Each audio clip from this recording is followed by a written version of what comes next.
To order, let's start with the pledge.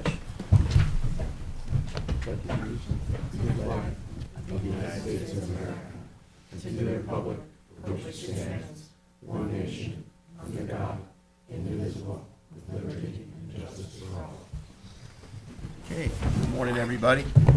Welcome to the work session of Monday, February 12th, 2024, 9:30 a.m. I will ask the Secretary Treasurer to call the roll, please.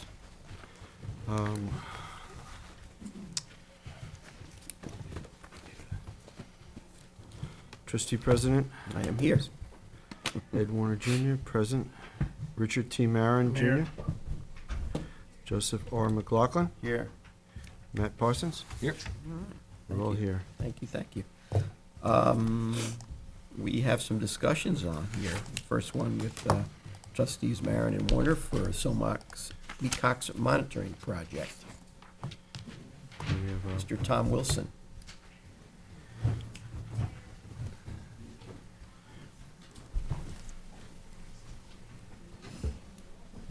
Good morning.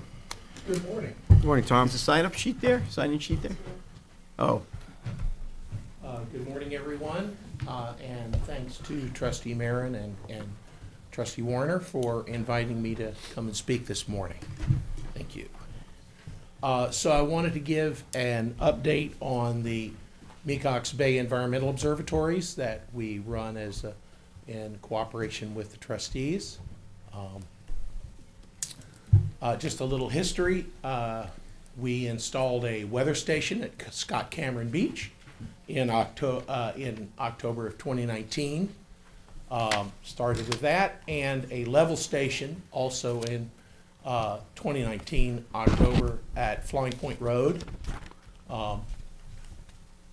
We then upgraded, added salinity in July 2020, a salinity and water temperature sensor at Flying Point Road, and a second salinity and temperature sensor at Crescent Avenue in August of 2020. Then the big system is our mid-bay station, which was initially deployed in August of 2020. It gives multiple water quality parameters, temperature, salinity, oxygen, pH, chlorophyll, turbidity. And we deploy that from mid-March to mid-December. We have to remove it every winter because ice would otherwise tear it up. So it's back getting its yearly spa treatment before we redeploy it. We're expecting to redeploy it in March. So real-time data from all of this equipment is live on the web at www.lishore.org/mecox. Right now it's just weather and the salinity station at Flying Point Road, but it's up there right now, and this is actually a printout from I think yesterday. Now these systems take data continuously every 15 minutes or so, once an hour for level, and we found that this is really essential to effective management. So this graph, don't worry, this is the only graph in the presentation, just shows you salinity at Flying Point Road just for the first 10 days of this year, and you can see it goes way up and way down depending on rain events and depending on the opening of the cut and salt water coming in. And you can see that even at this one location over a day it can change 1 or 2 parts per thousand, and it can change as much as 5 parts per thousand in 48 hours. The other thing that we're finding, because we have multiple salinity measurements, is that when water comes in, when salt water comes in from the ocean or a big rain event comes down from the tributaries, what we're finding is it doesn't just mix, because Mecox is very, very large in relationship to its depth. So think of it as a dinner plate with a quarter inch of water in it. So blobs of water come in and they circulate around, and you can actually see them go from, you can see a blob of salty water, a blob of fresh water go by one station, then a few hours later it goes by another station. And it may take days to even a week or more for all of this to mix together, depending on how much wind and mixing there is. And this is really critically important because, and if you just send somebody down there to take a bottle sample, they could miss it. It could be a high point in the day, it could be a low point in the day. So having a continuous, relatively continuous measurements is essential to really see what's going on in the bay. So a collaboration between SOMAS and the trustees for the operation of the observatories was actually cited by the DEC when they granted the dredging permit to open and maintain the Mecox Cut. Prior to this long-term permit, the trustees, whenever the cut needed to be opened, had to have an emergency authorization, took a lot of effort, and now they have, now we have the ability to look at the data from the observatories and use that to inform decisions to manage the bay by opening the cut. Now, there have been successes, but there have also been challenges. So here's our Flying Point Road Station. We have a second level sensor there. The reason the first level sensor was destroyed by vandals a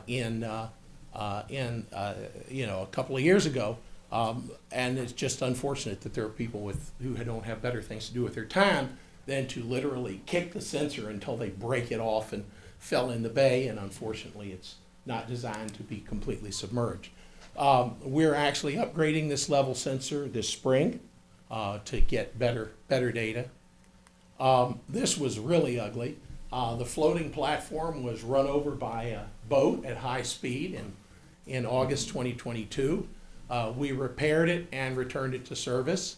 I have to say that the workboat, the marine maintenance people have been really helpful going out there and helping us with this. You can see the mast with the solar panels was broken off. It was actually at the bottom of the bay connected by a wire, so we were able to pull it back up. And I thought to myself, what if the light, because there's a light on top, 3/4 mile light, and I said, oh, maybe the light broke. I brought the thing back, and after being underwater for 3 days, I walked inside with it and it started to flash. So it was not the light. It was not the light. It was just somebody wasn't paying attention to what they were doing. But the biggest problem, these are technical issues, and I've been in this business a long time, and I can handle this stuff. I can budget for it. The biggest problem, unfortunately, and I was asked to talk about this, is financial issues.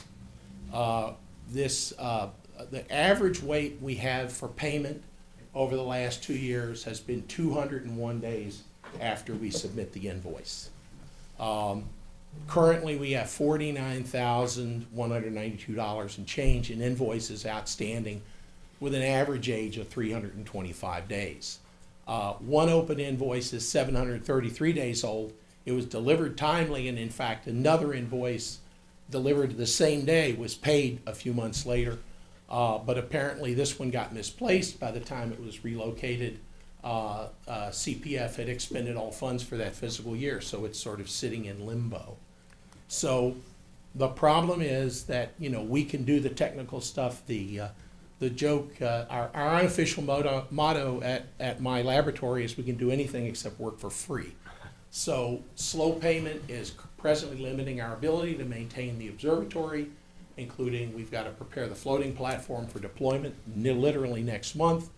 We have a malfunctioning salinity sensor at Crescent Avenue. We want to get that back in, but that's a couple $1,000s at the manufacturer to repair. We want to upgrade the level sensor at Flying Point Road. That's another $1,000. So we're requesting that the trustees arrange payment of the outstanding invoices by the end of February, and then work to optimize the system so that we can have some confidence of getting payment of future invoices within 60 days of presentation. The collaboration between SOMAS and the trustees is valuable to both parties, and we really hope to continue it for many years to come. So your assistance in improving the timeliness of payments would be greatly appreciated. Thank you for your consideration and your assistance on this. So, questions? Well, Tom, I want to thank you very much for your presentation. I want to thank you for bringing light of issues that, we can, I believe as a board, we can resolve working with the CPF people. I know there was a turnover in their, group there. So there was some issues, I guess, town-wide as far as getting paid. which we are working on. I believe there's going to be a check written for some part of that outstanding balance at our next meeting this afternoon. But I just want to make light of how critical this monitoring is moving forward. Mecox is a unique body of water. It's probably one of the only bodies of water that is like this on the East Coast. I mean, it has, we have Georgica and Sag, which just have finfish, but we actually have shellfish in here, oysters, clams, multiple species of crabs and fish in there. Some are migratory fish that come in the springtime, so keeping it open, keeping the salinity proper, and doing all of that you do it with this program is really critical to the environment for Mecox to continue to flourish. I mean, and with that said, all this water quality monitoring and all the information you're going to give us, the next round when we go for the CPF 20 to get some more grants to enlarge this program, it's critical that we have this information and we can put it into talking points when we ask for more money, and hopefully we'll receive it. So I want to thank you for your hard work, and I'm going to speak for myself and probably the whole board that we're going to resolve this funding problem and move forward in a good fashion. On that subject, before we move away, because I think that there's a little confusion here for the public, I think it needs to be cleared up. Why don't you explain the procedure of who's actually responsible for it? That way, because I don't think people fully understand that this is a the community college preservation fund. The college and the trustees came together, and we came up with this plan to monitor the water in Mecox Bay, because the salinity is critical to shellfish and some finfish in there. And we've had multiple lawsuits along the beach saying that we improperly managed the pond. We came up with a pond management plan, which had some issues, and I think it's a really good plan. But more as far as the money goes, when we talk to you and we come up with this plan, we go to the CPF 20, the committee, we do a proposal to get money for this monitoring. It has to have certain technical stuff in it. Without that, the money isn't going to be forthcoming. Once the money is acquired and set aside for Mecox, then we do the projects with the SOMAS, and then the next step is CPF 20. They write the check. We don't write the check. The comptroller doesn't write the check. I believe it directly comes from their fund. The comptroller oversees it. So there's multiple layers of government, and I've been involved in government 18 years. Government is difficult to deal with as far as funding and projects and stuff like this. And that's why when you said there was a problem, myself and Trustee Marin and our environmental analyst, James Dorier, and one of our staffers met with you, with your partner Lucas there, discussed what's going on, and now we have a good conduit of communication. So I think it's really imperative that we get these bills paid in a timely fashion. That way with the next entity, whether it's Cornell or someone else, or some another entity wants to do a project, they realize that when they do these projects that they're going to get paid in a timely fashion. I mean, I run my own business. If I didn't get paid for 325 days, I wouldn't be in business. So I can relate to what you're going through, and conversation has been had, and I think we're pushing forward in a quick fashion to get you paid. Right. And I just want to say I absolutely agree with you. The trustees have been very cooperative, have been very helpful.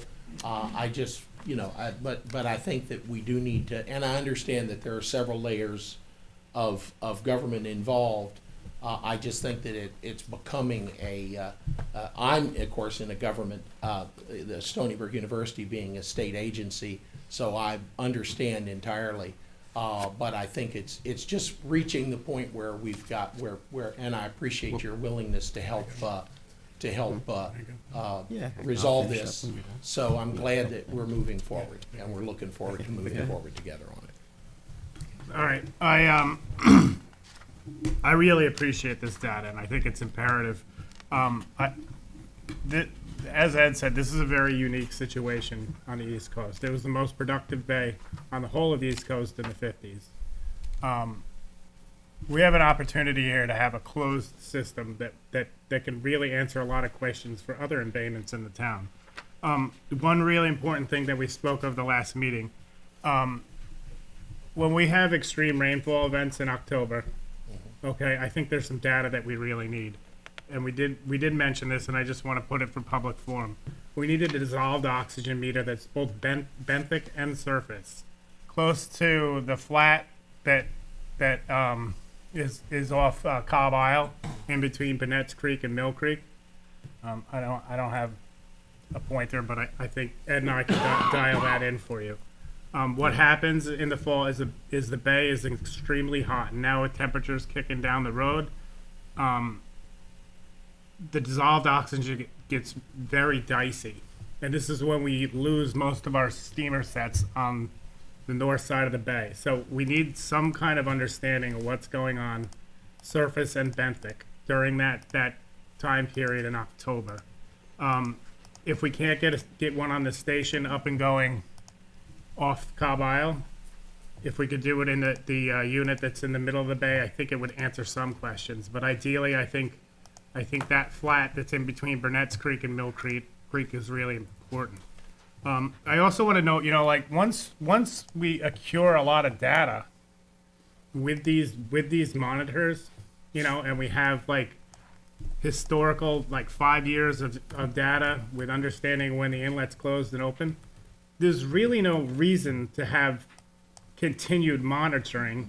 I'd like to see these same resources utilized in another application. It could be in Mecox to tell us more stories about Hayground Creek or Mill Creek. It could be used in Hetty Creek. So once we get a timeline, I think time-lapse understanding of what's going on, I think we can utilize that data, continue to open the cut and manage it, but I also think we should utilize these resources in other embayments. I really would like to see the link on the Southampton trustee website. I think that there's a lot of people in the community that would like to see this data because Mecox is dear to a lot of people. So I spoke with Trustee Welker. She is still working on the 14K. That is, what are we at, 2021? Yeah.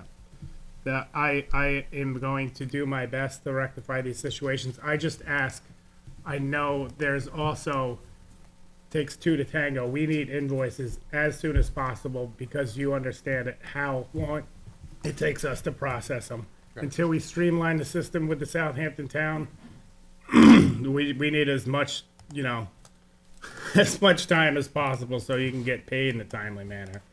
And I'll try and speed it up, believe me. Okay. We will be probably sending invoices every 2 months. I mean, we could send them monthly if that helps, but that's better. Monthly.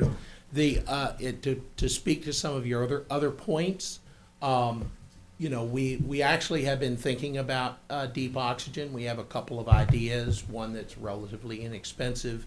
Again, once we get the financial things resolved, we could certainly talk about adding a dropped oxygen sensor off the existing floating platform. The platform could be moved to a new location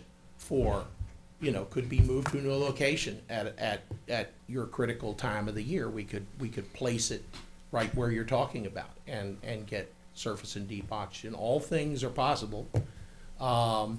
We just need to continue to discuss what you all feel your needs are, and we'll look at what the technical and financial requirements for those things are, and we're perfectly happy to work with you and optimize.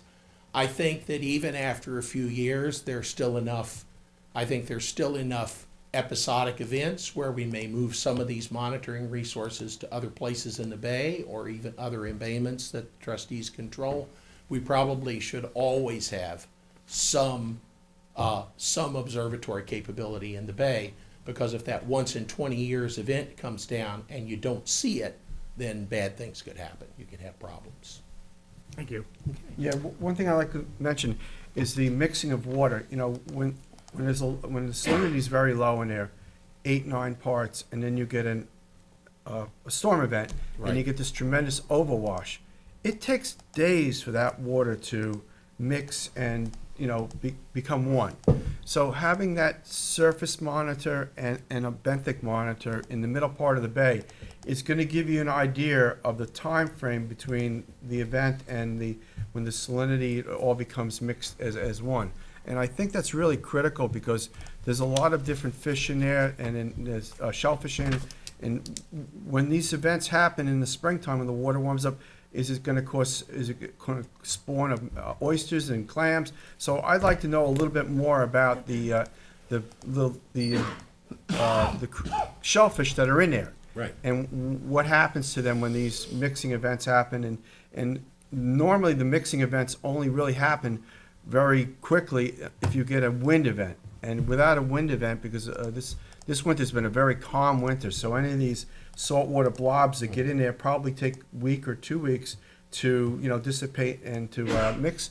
And I'd like to see how long that takes. Well, for that, we need the Crescent Avenue Salinity Station back, because then we'll have 2 points and we can actually watch these things move around. Okay. It's a lot easier to do those kinds of characterizations.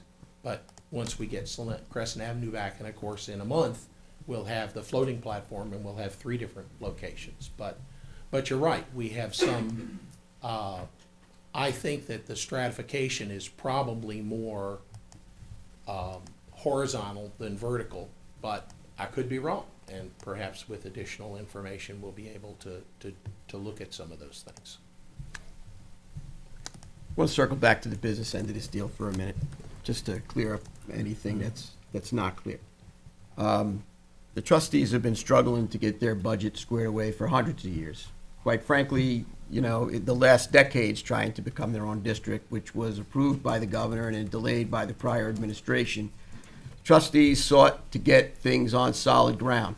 There's a example after example after example where there's breaches to a trust, which affects the beneficiaries in the environment where there should not be. I do know that past trustee, now County Legislator Welker, did work diligently to try and resolve these issues. Indeed. I think that the reality is that it is a very, very excellent thing that you can utilize the Community Preservation Fund monies, which is a substantial fund for these types of projects. As Trustee Warner had alluded to, the management plan, and as you were talking about, the achievement of a permit so that we don't have to operate on an emergency basis looking backwards, but on a proactive basis to better balance out the environment and keep everything in harmony as best we can.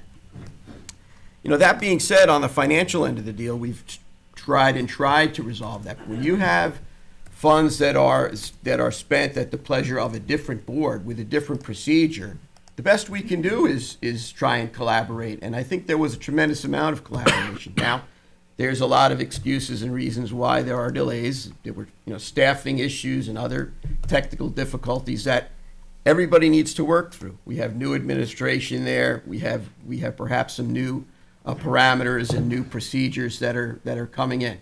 And it's disappointing to me that people don't get paid, because it's not something that we can put on as a resolution and pass, as you're going to see us do today with a warrant, because we pay the comptroller for services for these things. And everybody's got to work together, okay?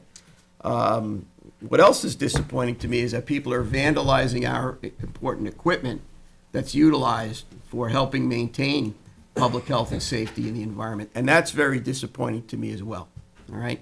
The trustee board, we're bubble gum and duct taping things together. We're a working board. We have people that are sitting here today that also are serving as staff for the people of the town. And when you talk about, not working for free, these people are working for pennies an hour when you take a look at the amount of time that's put into the mission. So I think that, I don't want to beat this board up, because the board is trying to work with everybody within the confines of what they can do. Some is outside of their control, outside of this board's control. And I just think it's a message that needs to be discussed with everybody in the building so that we all work together so that it all works. All right? Couldn't And that's what agree we're going. more. Okay, so that's what we're going to strive to do. This is all great. Believe me, I have a degree in environmental studies. I get it, but I also understand it's the business part of the deal that's got to make it all go, and that's what we're trying to do here. Okay. All right? So I think we got a good start, and hopefully. Thank you very much. Thank you. Thank you, Tom.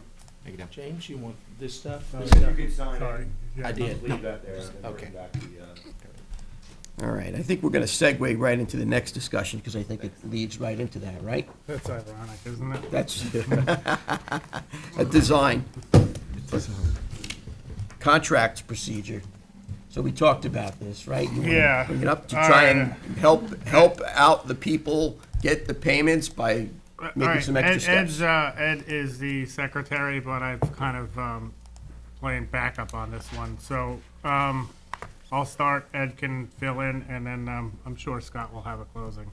Contracts and procedure. Okay, I'm new to the game. I know the government's got a lot of red tape, but basically at the moment it's a glorified game of hot potato. I know that there's been a lot of change. CPF has just developed a water quality program, okay? So Jackie is doing a stellar job in cleaning up and making an understanding. Her and I are working hand in hand to try and really get a procedure in place. Because right now it's just been kind of like, like we're doing our best, they're doing their best. The town, I have not yet had a meeting with the town yet. So yeah, that is definitely underway. I really need an understanding of what our attorney's job is for the trustees, for these procedurals to take place, because we have, sometimes we have to draft a resolution. It was my understanding that Mark was going to help draft resolutions for the town trustees, but there's a misunderstanding of who's actually supposed to do a resolution. And I want to really clear that up. We have, just case in point, last meeting, there was an emergency dune, a restoration project, because the woman's house the ocean was coming under her house. It was under my assumption that Mark was going to draft a resolution that we could have an emergency dune project, and then all of a sudden, outside counsel, of which we pay for, and my secretary are scrambling because Mark had something to do for Southampton town the next day. And so I just need very clear understanding. Also, how long a process it takes for, when it gets to the town, I need to know,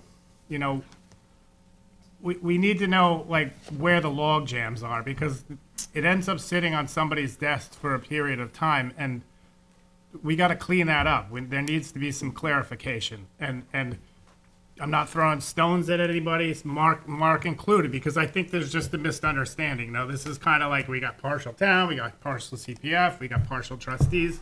There needs to be clear cut, known. This is how we go about getting a project as wonderful as the one in Mecox is through, so that people can get paid in a timely manner. I mean, as a contractor, you have to get paid. It's part of the operation.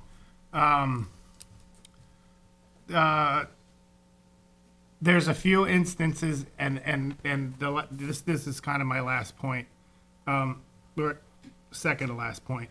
First off, as the trustee board, we need to cool our jets as far as all these projects. There's a lot of projects going on. We have to actually reel it in for a small period of time before we take on new projects, get our bills cleaned up, okay? Methodically, the trustees need an actual procedure for new projects before we take on any new projects. And I really, the last and foremost is, and there was a lot thrown at me at a very short period of time with the staff. There are some parts of the procedural process whereby we can't see if the check has been paid, okay? We'll think that somebody was paid 3 weeks ago and then get a phone call. And the town has kind of said, well, that we don't want to tell you when it's paid, or we don't want you to have access to to our files, we need that information to know whether somebody has been paid. Do we have a meeting possibly scheduled for Tuesday with the comptroller and Mark? The stuff's got to get like sorted out so we can be semi-professional here and not a ragtag group. And honestly, for the limited staff that we have, we're pretty good. I just need some understanding of where everything gets a little bit slowed down. So I'll leave it at that. Thank you. Yeah, I had suggested a meeting with Councilman Pell and Jessica on a couple of things you talked about, Trustee Marin, because you have a misconception about a couple of things that I could clear up, probably better done in exec. But I can say, for the town, my duty is to review resos and contracts. I don't draft them. We have a contracts technician upstairs who does that. I can't, unfortunately, get in any deeper than that without a discussion that involves confidential, legal, and personnel. But that's why I think we could benefit substantially from an exec session, because essentially everything you just said is incorrect, and I could clear that up, but I can't do it here. I could touch on this real quick. Historically, our board would pay the bills from our accounts. The dredging in Mecox, the dredging in SAG, we would write the check directly to the vendor. If we were doing a project with SOMAS, we would write the check directly from our accounts. So in our office, I talked to Lisa, I talked to Jessica, I talked to James. There was a bill outstanding, a resolution would be drafted, and to pay it. When we got involved with CPF 20, I believe it was in 2018, you know, it's a wonderful program, it's a great idea, there's a lot of funding there, but you're also dealing with another entity. And when it was first created, it was a small little group of people. It grew so fast and so quickly and somebody had so much turnover that they didn't have the staffing, they didn't have the capability, they didn't have the clerks and the secretaries to monitor all the projects that we got involved in, and every other entity, because you're looking at CPF 20. We're just touching on the projects that the trustees have done. The whole town does these projects with CPF 20 and their staff. And I can tell you right now, from being in our office and seeing the staff overwhelmed and looking at this glazed look that when you walk into the office, we're doing too much. Like Chip said, all these projects are great, but constituents come to us, you want to do this project in Mill Pond, you want to do this project in Mecox, this one in SAG, the college comes to us for this project in Western Shinnecock. Yeah, we want to do them because it's great for the environment. But when you start doing these projects and you have a large turnover of staffing, which I can attest to in my office. I believe there are 5 staff members that left in August and September in my office out of 7 or 8 staffers. It's a problem. And stuff falls through the cracks, and having a gentleman like Tom come here and reiterate that it's important that they get paid, because we get audited, the CPF gets audited, the SOMAS gets audited, and without this money being there, it's going to be a problem. So do we want to have a non-functional broken system and do lots of projects, or have a functional system that works very well and do less projects? And that's something that our board's got to wrangle with. All right, let's back up for a second here. Excuse me. Let's back up for a second here. So in my tenure here, which is over 10 years, when I first got here, the board wrestled with a lawsuit that sought to defund the trustees. Defund the trustees. Take the financial abilities away from the trustees of controlling the trust monies, the trust revenues, okay? The things that we would write checks out of our account, right? Am I correct? Yep. All right.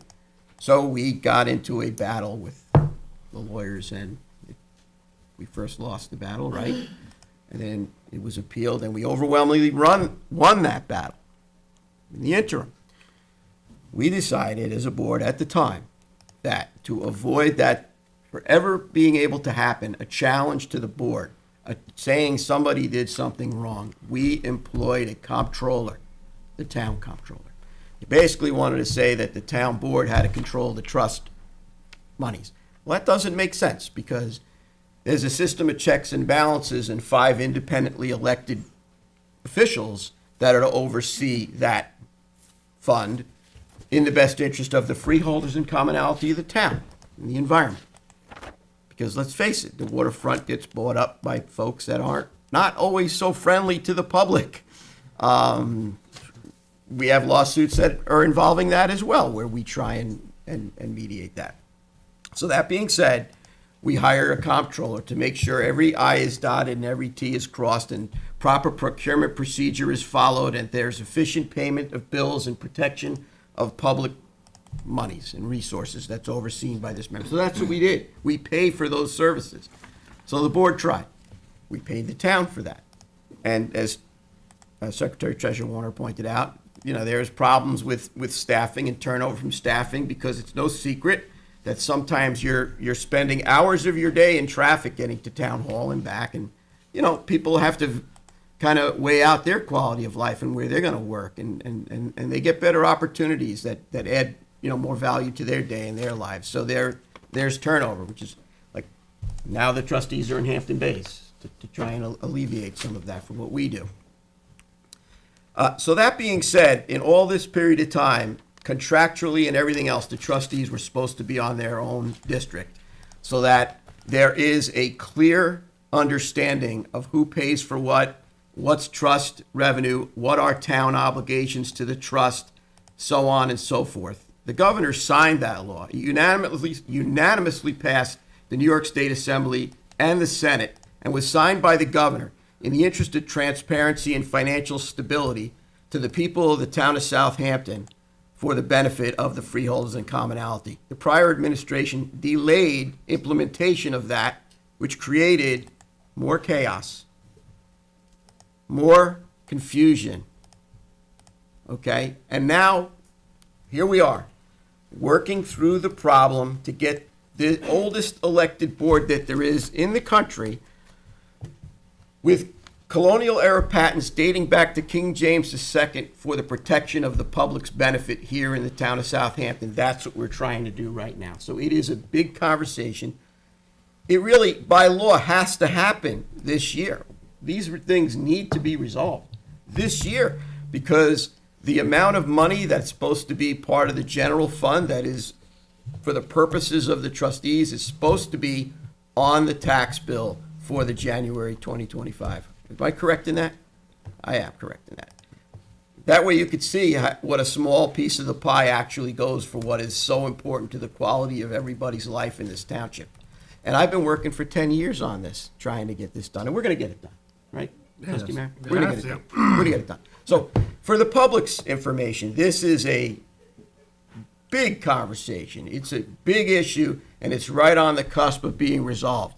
It's very complex, but it's very simple at the same time, if you just simply understand that this is a land trust for your benefit. And the responsibility of these trustees is to secure the assets of that trust. And that is inclusive of having loyal legal counsel to the trust. Okay? I think we can leave it there. If anybody has questions, this is one of the closest boards that there is to the people of the town. And anybody can call me at any time, and I'd be more than happy to explain it to them. Okay? So that being said, I think we can move on from our discussions, if that's okay with the rest of the board members. Agreed. And we could move on to the general permit applications for determination and the application reviews. All right? I'm going to lead off. I have 14 Shinnecock Road. I have land use representing it. And Baron Wyman Morning, Chuck. DeBoer. How are you, sir? Couldn't agree with you more. Hopefully the administration will help you get through this, Yes. Thank you you know? very much. Thank you. This is a pretty simple application. It's a replacement of an existing bulkhead on Pennington Creek. It's 252 feet of bulkhead, 152-foot return on the north end, and an additional 5-foot return on the south. 10-foot buffer behind it, non-fertilization buffer. There is a 3-foot wide timber walkway proposed on the landward side. The bulkhead is, kind of comes in and out. It's either going to be in place or actually a little bit landward when it gets reconstructed. And that's pretty much it. James, we had some notes on this, right? Yes. What are our notes? You just gotta specify the buffer on the cover sheet. Pick one. Yeah, you have a walkway, deck, loose stone, sand, or planted with beach grass, so it just needs to be Okay. designated on what you're putting there, on both the plans and the cover sheet. Or a combination. On planting or cover sheet. Okay. There's some other ones, right, James? Yeah, I believe are you changing the height of the bulkhead, or No. same line? If you could put that in there as well.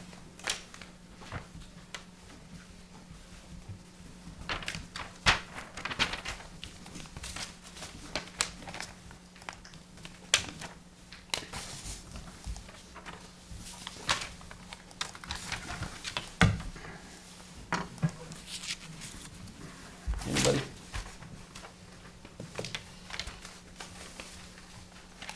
Edward? It's a good project. Yeah, we'll make those changes and get them into James. Yeah, if you could do that, that way maybe No. design it and Oh, yeah. that way when, Not a problem. you know, this Get way that. we know it's going. It'll I be mean, they're all acceptable, Yep. Blue Book compliancy, but we need to hone down, this section's gonna be this, Yep, native vegetation, yep, right? no problem.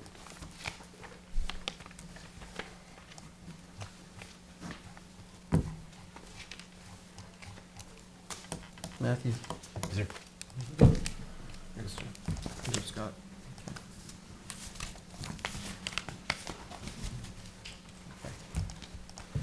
All right, so Okay. you've gotta get an updated plan and Oh, yeah, cover sheet no, we'll over, and then we can just Take keep care of it marching tomorrow. forward. I'll get it Okay? right to James, not a problem. Okay, so we'll hang on to that until you. Yes. And then he'll tell me that we've got the stuff, and then we can go Then to the you next put it phase. forward, Yes. All right? Yep. Thank you, sir. See you guys. Okay. And thanks for all your hard work and all this other stuff. It's our pleasure. Thank you. You know.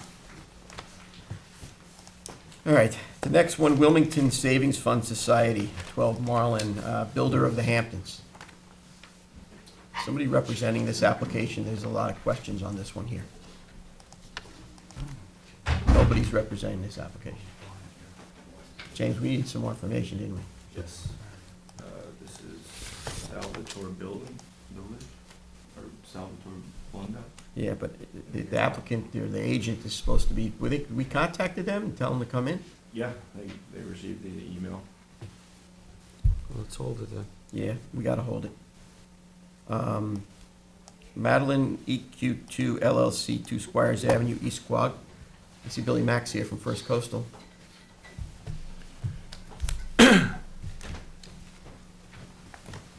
How are you? How's everyone doing? Good morning, Billy Mack, First Coastal. Like to hear about your budget problems, sounds like my own at home. Well, But I'm glad you guys are on it. Yeah, well, it's- if we're passing, you know, if we're writing the checks out of here is one thing, right. but there's all these other things that are attached to this. No, I get it, and you guys do amazing work, so keep it up. Thank you. Thanks, Billy. This is an application to repair an existing permitted revetment on 2 Squires Road in East Quogue. And also to correct a part of the structure that was built not on their property. It crossed over the property line ever so little. You can see that one part there that James is highlighting. But it's essentially to do a, you know, I'll call it minor repair, but there will be machinery to reset some of the boulders that have dislodged and been overtopped in the recent storms that we've had. And When was also- that done? that was done right after Sandy. That when they bumped over into the neighbor's property? Was Yeah, Sandy- it was all done at the same was that time. when they- panic? Yeah, Right. and I guess it just wasn't surveyed properly or Yeah. something. There's also a tremendous amount of invasive species plants, knotweed and others that are growing on the beach, so our plan is to remove those as well and replant with native. Is that in your plan? It's highlighted right in that site. Is it in your cover sheet? If it isn't, we can adjust It's it. gotta be adjusted. Good, okay. Then this is the first stab at this, and I'm Yeah, sure no, I if you get it. guys, That's why we had you come in. and we yeah, wanna Boil it meet, down. take a look, be happy to do that, of course. Do you have a plan on what you're planning, in conjunction with getting rid of the? Our plan is, I think it's highlighted on the plan, but it's to remove it and replant with beach grass. This area gets beat up pretty good, doesn't it? It does, yeah. Billy, is this the old Caffrey house? Yes, I think this is, it had other names related to it, but yes. Are the remnants of the old docks still out there? I think the old dock is holding on for dear life. It's like, Well, I don't know, it's there, and We can they, take a look at it. Edward. the owners I are, know that was a question about some of the people that were jet skiing along there last summer. It was like, See- it's in terrible, was in terrible disrepair. yeah, there was one storm that ripped it apart. I think the owners have kept it in repair. Okay, Um, just making sure, because I know 3 or 4 years ago, it was in really, really bad shape. And some of the Yeah. people jet skiing along there had questions about whether removal of it or not. Right. Right, They shouldn't be going too fast that close to the shore either. so- Oh, I know that. and there should be a light at the end of the dock too, so Yeah, it's I'll a mention that long- to the owner as Yeah, well. that's a really long dock, something that we would never Yeah, admit now. yeah, historically, that one's been there for a while, and I know it's gone over, gone through some repair cycles. Okay. So area happy look- to meet on site, or we can update the plans with respect to the native species that we're replacing with the invasive species. I mean, that whole stretch has a lot of different rock and. Yeah, Are you You gonna know, be we try. replacing the walkway down to the beach? probably, well, I think we'll leave that open It's not on the- not for on the plan. access. No, I was just curious, because I see it Yeah. on here, and I know We- it was there in some form or another. He just got stairs. He just wants to rebuild the stairs according to Yeah, this. exactly. The rock revetment, rebuilding the stairs, Yeah, planning with right beach here. grass. These guys here. Right, Here. but I'm Yep. just saying, this is his cover sheet, Oh, I don't have the cover sheet. right That's why I here. was- Okay, Right here. okay. No, Yeah. That's fine. Yeah, it's pretty, I don't think we're doing anything with the dock. Okay. It's kinda hanging in there, it seems fine No, I right was- now, but, Like I said, 4 or 5 years ago, it was in Pretty bad shape. Yeah. so. The sand's not gonna last there. I mean, you just get these storms and these super high tides we've been having and the surges, it gets beat up. it's a lot of energy on that shoreline, yeah. So, do they intend to bring any fill in Just there? 100 cubic yards. Yeah. It's a shame we couldn't coordinate it with the dredging of, Carter? Carpon, oh, no, Carter, the next one over. yeah. Oh, Romano. Well, Oh, that'd be great. That's well, not you far could away. perhaps, you know what?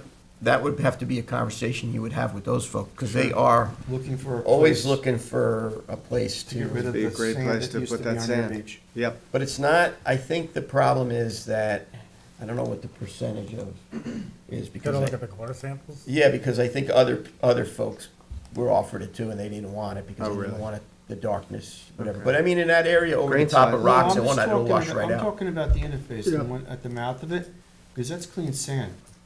When you get inside, it's all organics. Right. yeah, be And happy to why- take the why clean don't you- sand. I don't know I'll who coordinate has that, with whomever, do we have that sure. permit, or? No, we No. have the permit and the, Maybe we should, you should foil think- for it and see the parameters of what, can be done with that material and what it's made of. Sure. I think the person that We're in was, the process of renewing that permit. right, and I think there's gonna be a new person that's spearheading it too, because I think that the When are prior you guys- contact folks, I think he was. When are you planning on doing the actual work? Yeah, Who knows? and I do know that the DEC would be favorable to keeping it in the system. Located in the system. And yeah. this is gonna be in the system, so it could be a good place for you to, for 2 projects to get done at one time. We Be could, happy we to could do reach that. out, because I got a call from the guy who was coordinating it prior, but I believe he's gonna be relocating. Okay, So he may be able to give us the new contact person And then we can That'd be perhaps have a good, conversation, because that could work both ways. Totally. Because, that we did it with Carter. Yeah. We did part of it from Carter Creek, and we covered up a bunch of the rock revetment stuff there. Makes sense. Put some sand back in the supply there, yeah. That's what we did there, and it worked out quite well, because the area gets lately pretty Yeah. blasted. I mean, we're gonna get some pretty heavy winds coming in here tomorrow, right? Yeah, Yep. north winds. Tonight, tomorrow. So we'll update the plan to include that information, and if anybody wants to meet on site, we'd love to do that, Okay. just to get familiar with it. Pop it on hold. Okay, thank you, guys. Thank you. Thank you. Try and get you that phone number, try and Yeah. connect you, okay? Yeah, that may work good. Thanks. All right, trustee Warner. Yes, we have,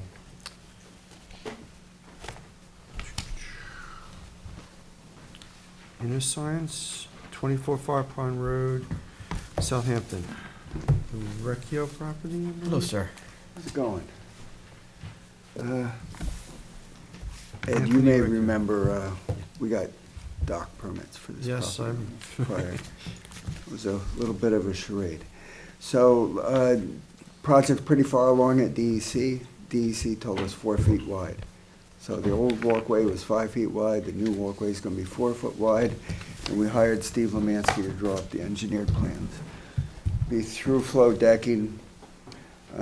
Board needs to be aware there's a 50-foot wide buffer behind the bulkhead, so it's got beach grass planted. And it was just planted and just approved for certificate of wetlands compliance by Marty Shea. And that's all I there's the planting. can think to tell you. See that? It's consistent with what is on the neighbor to the north.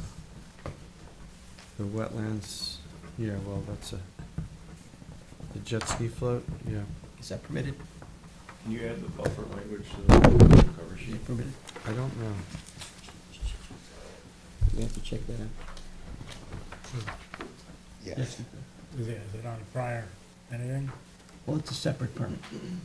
Because The it's jet not a, ski float is, and lift are separate permits from the dock. you have permits for those things? Yes. The permits are in place for the dock. How about the jet ski? Yeah, I thought we had gotten, because it was shallow there and they needed Yeah, some, just there was some they issue. put the boat on a mooring. Ed. Yes, Just I- check, you can check, James. And I can also Same. check, Yeah. since I'm the person that got the permits. yeah. So, all that's fine. We'll be coming back to you with engineer. Yep. No elevation change, it's all gonna be consistent along there.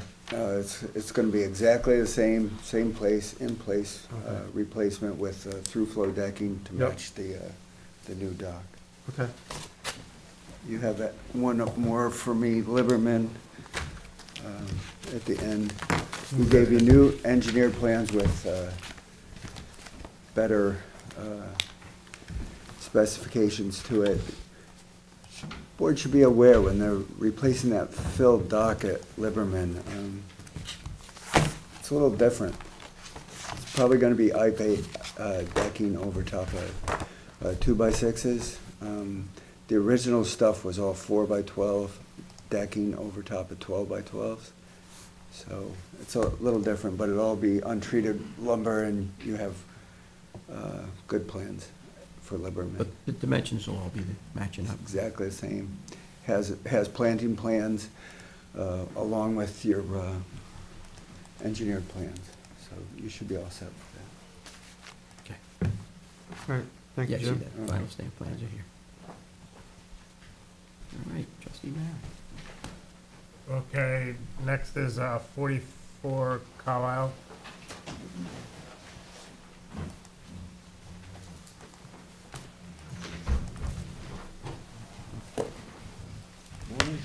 Warren, how are you? Keith Fiseri from McLean Associates. How are you? Good, how are you? So the project that we're looking to get permitted is to replace 171 feet of bulkhead at 44 Cobb Isle Road with a 12-foot return on either side of the property. The bulkhead will be an in-place replacement, 18 inches higher than existing, And the area landward of the bulkhead will be planted with a 10-foot wide non-turf buffer with a gap to access the existing floating dock. We don't have any permits currently in place for the work, but we have had conversations with the DEC. It don't seem that there have been any objections, and there should be a permit coming soon from them. Yeah, I took a look at it. I recommended that it basically mimic the neighboring properties. The 38. project. Yeah, Yeah. the 38. And just to put on record for all other people applying, every one of the returns in my area is gonna have a high tide bush, high tide bushes on the returns to hold the soils from going back into the bay when it goes around the return. I believe on the property line, on the east end of that bulkhead, your property line is farther to the east than the return actually is. If you wanna put some high tide bushes on that side, if it looks like the property, you know, you have enough room, I'd be happy to see that, because the more you can stabilize where the return ends, the better. Okay. Well, I also noted that, you know, and it's unfortunate because it kind of is counterintuitive. The 38 piece of property was row cropped of native species. I looked at your the house, whoever is the architectural landscaper of the house has a very good idea of how to plant native species. I would prefer not to see a row crop. I'm fine with it the way it is on the permit, but interplanting native species actually is more beneficial than a row crop. Okay. Throw some Montauk daisies in so we can remember that we're in the Hamptons and not Florida. Other than that, the plan looks good. Is this two separate pieces of property? No, well, 38 was, It's across the road. Oh, it's okay. across the road, Ed. Okay, I'm looking at the, And they asked for the 18 inches, which is what the 38 cob had. okay. And for all intents and purposes, it gets us up to close to the grade of the road, so we have Cutting down. filtration. Otherwise, the road's gonna run off right into Right the into the bay. bay, yeah. Yeah, No, I was so- just looking at this because they had two different captions here pointing to the same pieces of property with different. Feel good? Yeah. Okay. So you're gonna cut down on sheet runoff, Pardon me? cutting down on sheet runoff on, Yeah, on the otherwise, prop- I mean, if I bump the grade down, then we're fighting with road runoff. yeah, no, it's gonna hold it back on the property.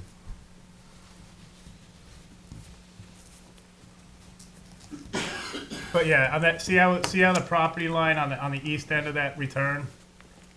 See how you have a spot to plant some high tide bushes there, right where you could possibly have runoff? You know, because your return doesn't go right to the property line.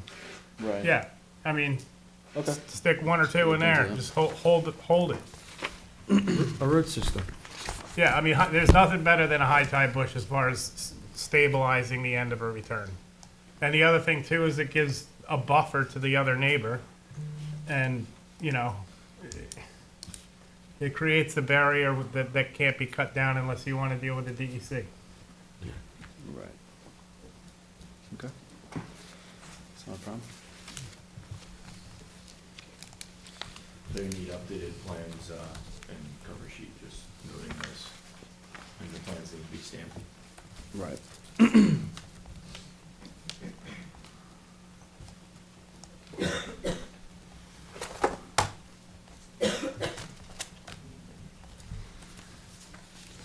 Okay.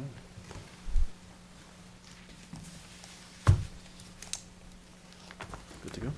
Thank you. Thank you.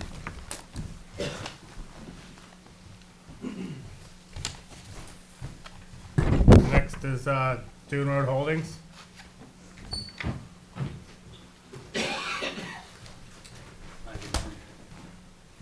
Patrick Whitty, Nice to meet you. nice to meet you. Just simply, my client wants to install approximately 112 feet of snow fence on there which is the width of the property to retain and replenish the dune. It'll be aligned with the adjacent properties' snow fence. And I think the only thing, there's nothing shown on there about access to the beach, but there should be an opening in there. And we would do it in whatever configuration guidelines the trustees suggest. Do you have the existing, I haven't, I apologize, I haven't seen the property. Is there a stairway or? There is a stair, there's a dune walk, you can actually see it there, yeah, which is actually pretty well buried in sand. Okay, but this is below the stairway? Yes, yeah. Okay. Trustee Walker had requested a new updated survey showing the toe of the dune, which he provided. Yeah, stamp. And then the regulation shows that it can't be more than 10 feet off the toe of the dune, which he provides. Meet the guidelines, James? Yeah, I'd just say, when you do, for your own benefit, it is when you make your access through the snow fencing, Yes, make it so you have to crisscross to go through the snow fencing, so that way it's still building dune, understood. all right? Don't make it like a runway, because then you're kind of defeating the purpose of that. No, I'm on Make, where I've seen make it so you Z there's through it. an and- overlap there. Yeah, Yeah. okay, Normally you have a zigzag, right, for the Yes, fencing? diamond. yeah. So I But- don't know if that's on here or not. It looks like it's just straight across on the plan. Is that something you want to change or? Well, the zigzag is fine, I'm just saying for its access, have it so. No, it's not on, that's what I'm saying. It's Oh, not all right. specific on. It's just a straight line of fence where we would ask Oh, for a okay, diamond double shape. line zigzag, sorry. It's on the cover sheet. Did the trustees have those guidelines shown anywhere that I could, as far as the zigzag, is there any dimensions or anything to it, or is it? Well, it's 10 feet, right, James? What's that? 10-foot diamonds, correct? 10-foot diamonds. I'm not sure. Well, what, I mean, for a normal snow fence application in prior, do we have any like guidelines, or is it just kind of like make a diamond? I would have to look, see. Yeah, it all on right. the I regulation. don't recall specific in the Blue Book. Do you, Joseph? I don't- No, it's just, Yeah, I'd Diamond say shape. 10-foot diamonds and then make it so you can, that the diamonds are overlapping, so you Yeah. can, Mark, you recall a specific in the through Blue it. Book? just like this. Okay. It's zigzag. Yeah, I yeah. don't No, recall. I understand, and I've seen miles of it, and I Yeah. just want to make sure Yeah, that we do mimic it. your neighbor. Okay, All right? Yeah. Thank you very much. thank you.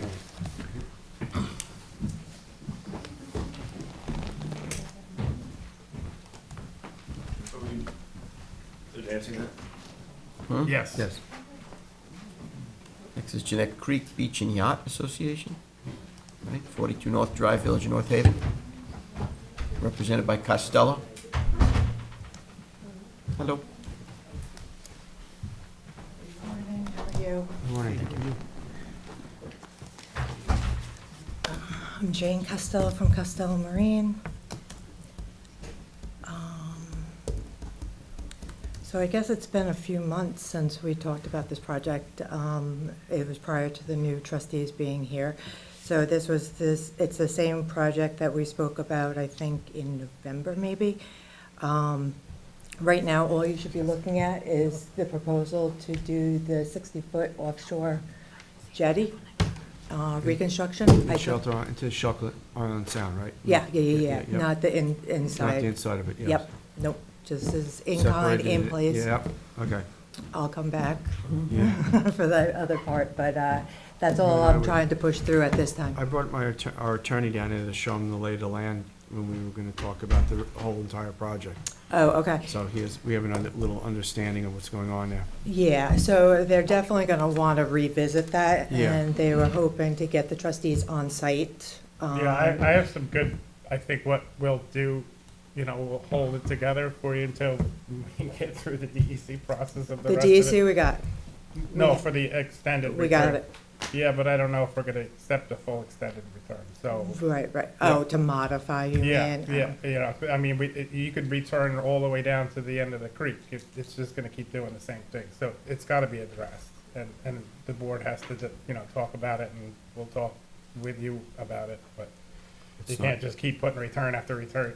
Because that's gonna just keep eating out. doing the same thing, and then we're gonna have the mess another 5-10 years down the road. And there's other ways, and Costello's is a very talented outfit, and I think we can come up with something good. Yeah, I think looking at some of my older pictures and stuff like that, when that return was done, the previous return flared out like on the other side, on the west side, it was like long, there's a cluster of rock that are along the shoreline. It actually extended all the way there.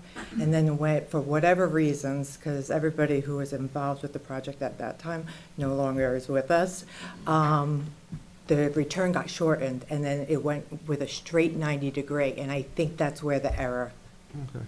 went, is Yeah, because we'll- it's we'll- too sharp of a, Yeah, we'll make it, we'll make it work with, there's enough of us that know what's going on there. Yeah, so, yeah. Okay. But today, I just really want to Yep. just move on with the Yeah. 60-foot. That's, Yeah, you got a time period and, yeah. that, and that's the most important part of it right now. We don't want that to go. Well, that, and you got the whole place getting dredged, the bulkhead on the west side, so everything's gonna be fixed up there once and for all. It'll look nice for a little bit, right? We need an emergency dredging permit every year down there. But we are doing this Yeah. in afternoon session, the other part of this, or No. we're gonna address it later? When they bring in the plans before us.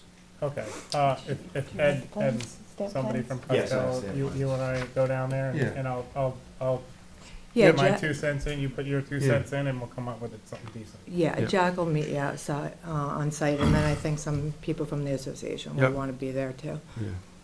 Okay, That's no problem. Okay. so, We do have stamp plans, so we can advance this. okay.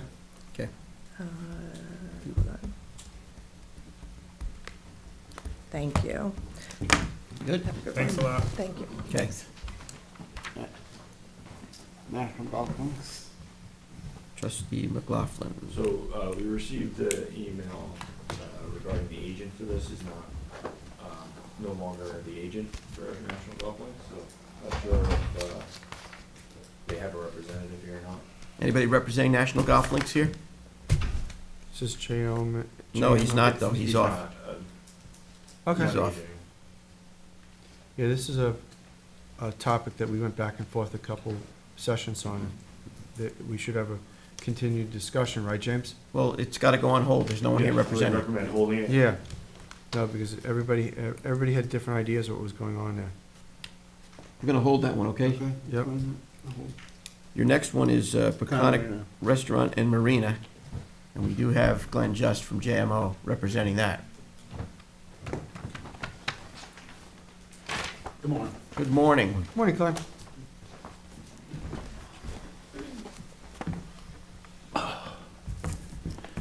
Cracking knees.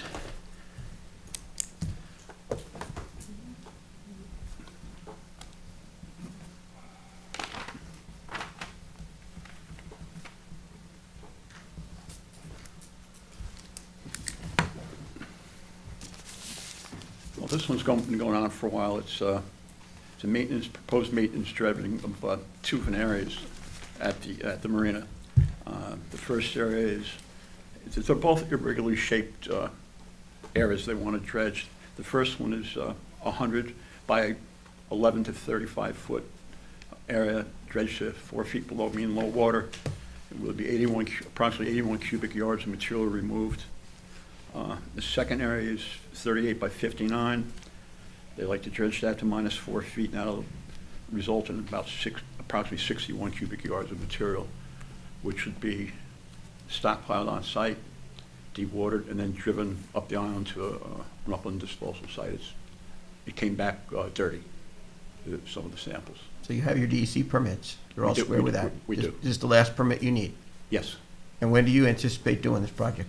I beg your pardon? When do you anticipate doing the project? I think they'd like to do it by spring if possible. I submitted some photos last week of the additional shoaling that's taken place. There's 4 to 5 slips that can't be used. And I think a lot of it goes back, a lot of the delay goes back is that one dock that they have, the jet ski dock, where a portion of it is located on the commonality property. And the discussions going back and forth, which I was not involved in, going back to, I think, Eric Schultz and Bill Pell obviously was involved in about that one particular area of floats and what we should do with it. And according to some of the memos that I've read, there was supposed to be some kind of an agreement back in the day that this was an acceptable use. Is this gonna comply by Army Corps for this spring? Yes. Do you have enough time? Pardon me? Do you have enough time To what? to get it implemented before it gets, because the Yeah, Army Corps is pretty. we have all our permits in I hand. understand you have Dredging permits, the dredging windows, have you checked to see the dredging window for the Army Corps? I don't have a copy of the DEC permit in front of me. I have to check it when I get back to the office. Yeah, you might wanna check before you commit to saying it's gonna be the spring, see what your Army Corps, windows are, because you're cutting it close. Okay. It's small cubic yardage, though. Pardon? It seems like it's small cubic yardage. It is, yeah, it's not really that much. It's two concentrated areas. They believe So- they said, look, but they believe they said they could do it, they don't even need a barge, they can do it from shore. Correct. So the first area is gonna be done on the west side of the marina, and the other one's gonna be done on the east side of the marina.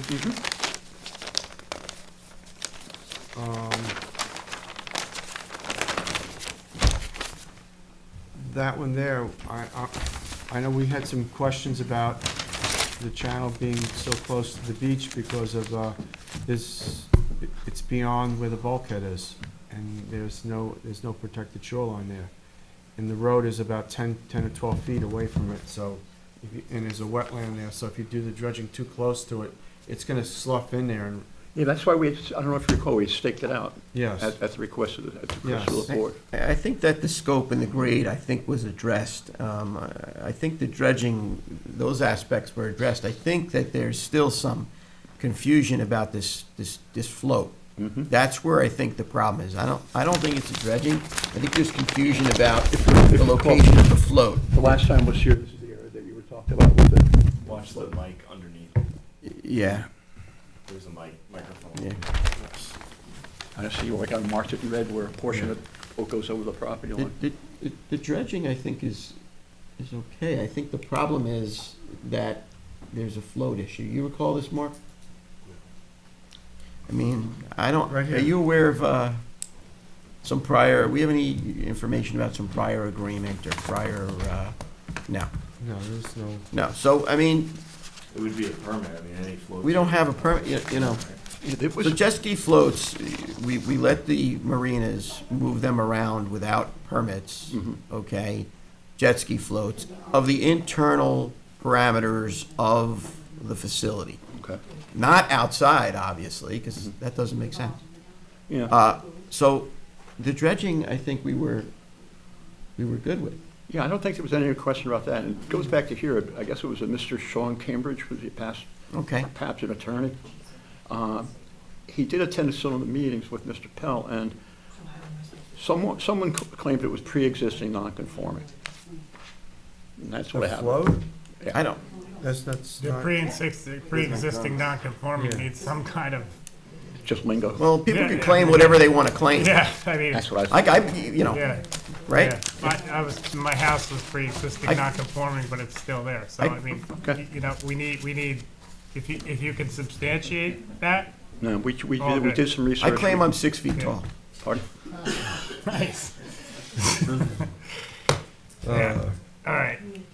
The jet ski float's gotta be, you know, you gotta figure out, if you want this project to continue in a timely manner, you gotta talk and, All right, I'll check on So, those. but the dredging thing, I don't think the one, you know, it's like, they got to function. They need to dredge their yeah, but you basin. gotta make sure this is done right, because literally, the road is right here, I know. and it's, And that's where that drain pipe is too, if I'm it's not with a mistaken. drain pipe, yeah. I mean, if it's done too steep and too close to the wetlands, it's just gonna fall right into the Well, I bank. think the drain pipe has part of that to do with that too, you know, because it's directly going right into the creek. Yeah, Well, I you mean, have the state permits, right? And they have the slope and the grade That would be on page 2 of that. yeah, I'm just, listed there. So basically what you're saying is if they deviate from the approved plan, it could prove itself to be problematic. So you have to make sure that you're hiring a contractor that's aware of the fact that he needs to, he needs to stay within the parameters of the permits of all the regulatory authorities, or you're gonna have a problem. We're going to meet them, there'll be a pre-application. I mean, I know meeting you, on site, there has to be, and I know you did have stakes, so I don't know, you're gonna restake it? if need be. I think what you're gonna need to do is restake it right before the project Yeah. begins, so that you know you're not going beyond you know, accidentally, Okay. you know, I think it's, If they go beyond it accidentally, there's no, it's all gonna fall, the road's gonna Right. wash out. right, You know, so, And you're not gonna fix it other than someone put a bulkhead there. right, so no, that's not gonna happen. So I think So- it's gotta be staked right at the time you're doing the project before, so that can't happen. All right, we've done that But constantly. we have a new board now, I- 3 I- new board I- members, so I think it would be something that would be good to have revisited, restake it, and then the new board members can take a look at it too. Okay.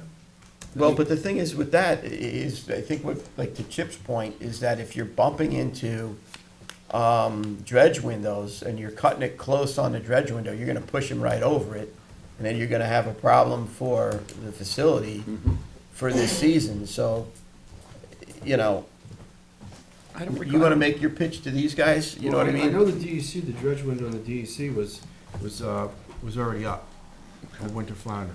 So dredging in these, I don't know what it is on your permit. I don't recall what exactly it was either, quite frankly. Does this qualify for Army Corps, or if you're not hitting? I mean, we're just dealing with our jurisdiction. Yeah. It's his Yeah. responsibility to It's deal with the his- other yeah. jurisdictions. Yeah. Personally, on the dredging side, I understand But the marina needs to dredge. Yes, I understand that, and there's permits that they have to follow, and if they go beyond it, it's gonna be a problem. but we have to resolve the float first.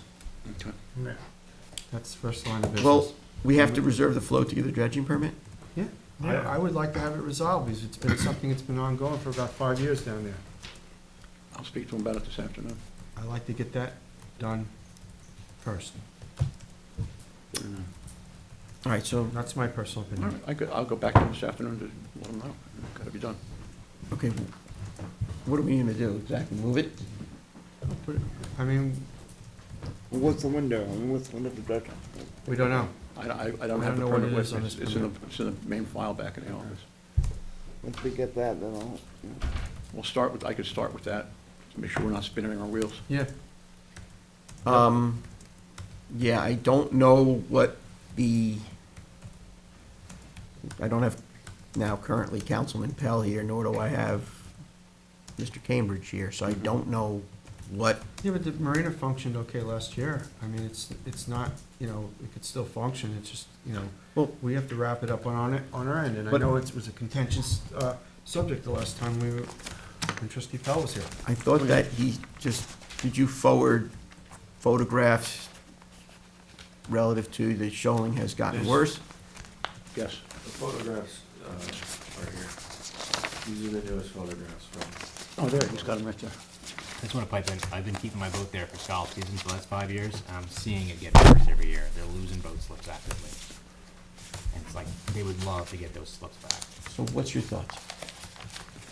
Can the two issues be broken up? I mean, I want the float resolved, I really do. And I'm gonna stick with that, because I sat here, we fought over it, and I thought it was something that was coming to a You resolution. got pictures of this float, Jane? I don't know if I do or not. I guess that's the gas dock there. I also wonder, can the eastern side dredging be paused to kind of put a priority on this? You know, is this the sort of thing that could get, rather than having to deal with the I don't think staking? that's the case. I think it's about, it's the fact that, you know, there's like a nexus between cleaning up the whole issue and the granting of the permit or something. Is there? We've been dealing with for 6 or 7 years on this Right. board. Right. So let's clean it up once and for all. And then we'll give them a dredging permit to do what they have to do. I'll do whatever I can do.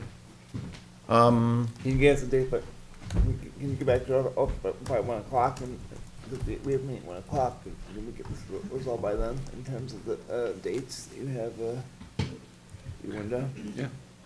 By 1 o'clock today? I That's could what be he's back to saying. the office. I He's could be saying back by to- 1 o'clock today, can you get it, you know, your client and get a resolution for moving the float over, and, you know, onto the marina's parameters, by 1 o'clock today? Is that what you're saying? Well, also to the same point, I had a pre-existing bulk dock in front of my house, pre-existing non-conforming, and Ed and John at the time gave me a heads up and says, you know, this thing's not, you know, was never on any town record, and I gotta take it from the DEC. And here you are gonna have the DEC coming down here to inspect the site, you know, I mean, you're kind of opening yourself up to Well, to a problem. they've already finished their review, they've inspected the site and issued the approval. But I understand where you're Yeah. coming from with this document, it's been a sore, It- it's been a Right. sore issue for quite a while. Well, Well before I got involved in the project. Oh, yeah. so we understand the need and what you gotta do. It's just that we need to get this resolved. I mean, he's asking, I think you were asking if you could get this resolved by 1 o'clock today. Well, I mean, at least the dates of the permits, we have dates, we have an idea when the permit expires. The dredging parameter. Yeah, dredging permit. So that's my point.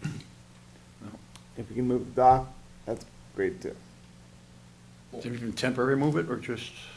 No, I think the resolution needs to be a To legalize. resolution. I think that if it's over the border, Okay. right? And it's on an area that is infringing upon, you know, other property owners, whether it's the trustees or somebody else's, It's over the extended gotta- property line. it's gotta That's what move, we're right? looking at. Okay. So jet ski floats don't require permits by the trustees for marinas when they are located or relocated internal of the parameters of the permitted facility, correct? Not Yep. outside of it, because Okay. that's, you know, I understand where you're coming. yeah, so I mean, but how you know, with your familiarity of the project, how difficult is the ask? Personally, I don't think it'd be that difficult.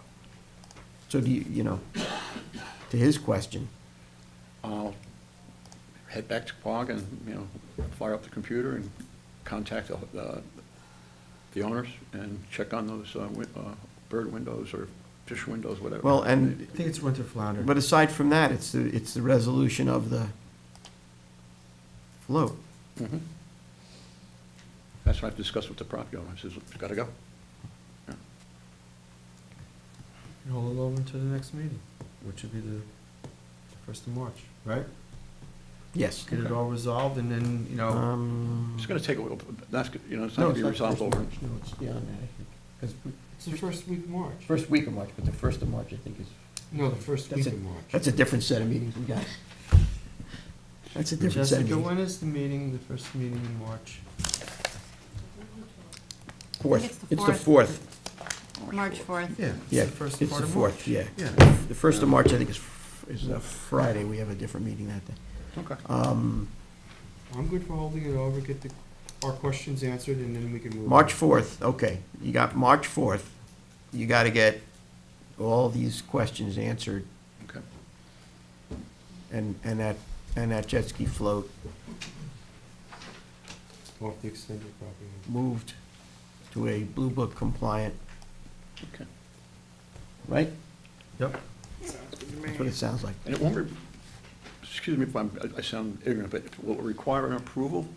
I mean, is something in writing where it's gonna be located to because it's inside the parameters of, Well, if it's a jet ski float, we You don't waive, regulate. if it's a jet ski float, or is it a regular floating dock?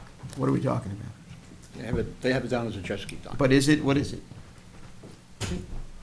I haven't seen it. If it's a regular floating dock, then yes, you need to Is it Okay. here? list it on a permit, and you need to bring it. If it's a jet ski float, Do they have pictures of it? right? No, I didn't We, see any we, pictures. we No. resolved the fact that to work best with the commercial marina operators, that if they were better making decisions on what the most effective use of their internal space was gonna be, that it was okay that they move around, as long as it stayed internal of their permitted facility. There are no pictures of the. No, I don't believe there was any submitted originally, Scott. No, there are no pictures of it. Okay, so can you resolve that all, get this all resolved by March 4th? Okay. Okay, so I did leave a message for you on the weekend, right? Over the weekend? Yeah, Okay, I was away, so. okay. All right, so we'll continue the conversation, but That's now fine. you kind of know where we're at Well, here. hopefully puts this Yes. behind all of us. All right, All right, thank you. Thank you. Thank you. next. Underwater, watermill, town. This is a highway department project.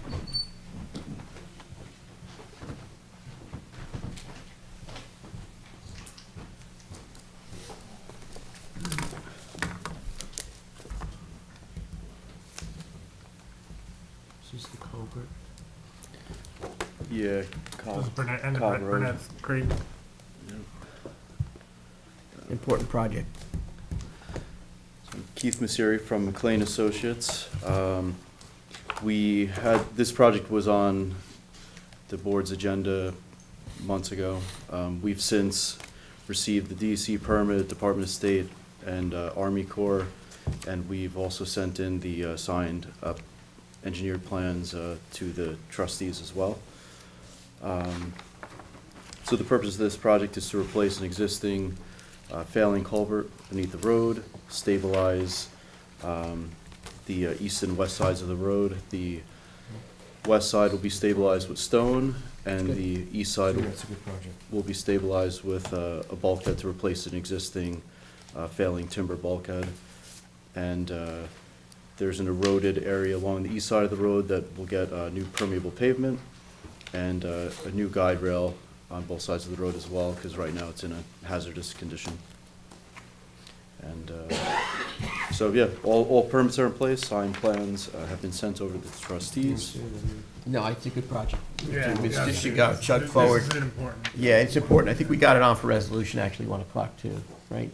So, Yeah. as far as that good. guide rail, I mean, that's funny you said that. I just got, calls about, because notoriously, the people that lived on Cobb Road and Flying Point took care of that. And they were like, can I go down there and fix that? I don't wanna get in trouble, you know, so, I It's in mean, very rough shape, like, yeah. all, you know, notoriously, but the problem is the last Christmas tree on Flying Point was Jeff Jones, so, there's only one local left on Cobb Road after we left, so I will say that, you know, that if you could do it as like kind as you can, it's kind of like a historic, you know, people drive down that road and it just brings them back to when they were kids and they saw people fishing and you know, next to that lake, so. Right. Try and just keep it as close to El Metro outhold as you can.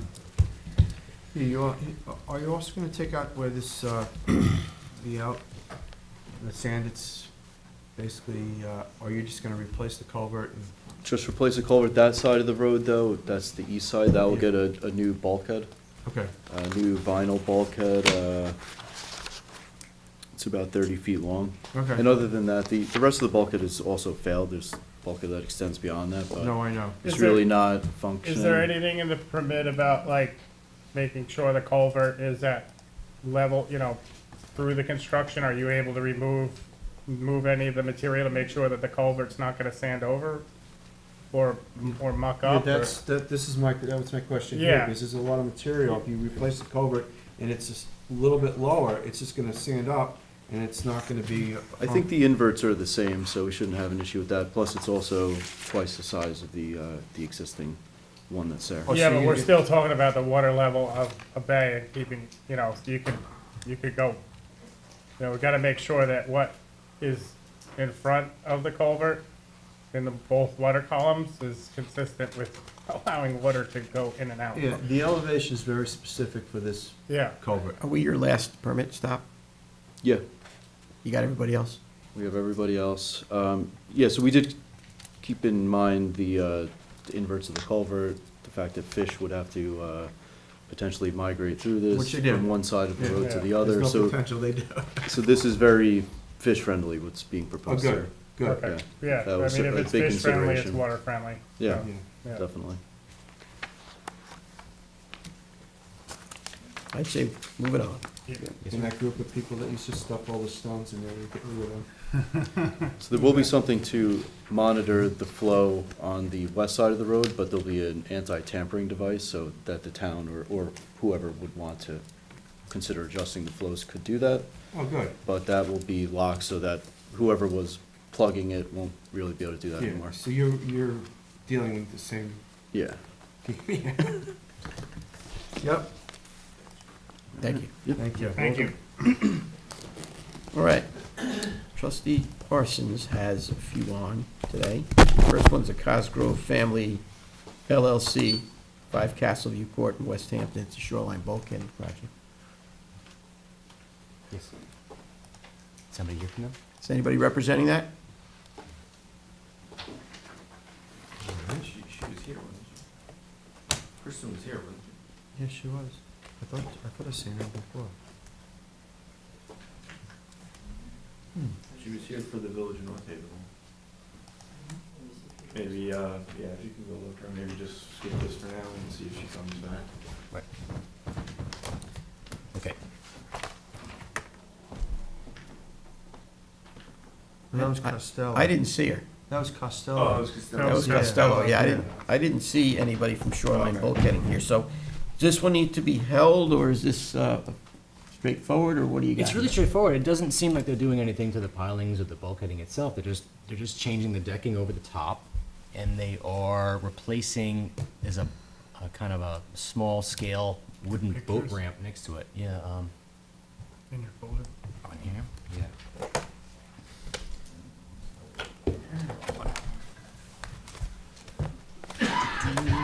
Yeah, I went down there 2 weeks ago.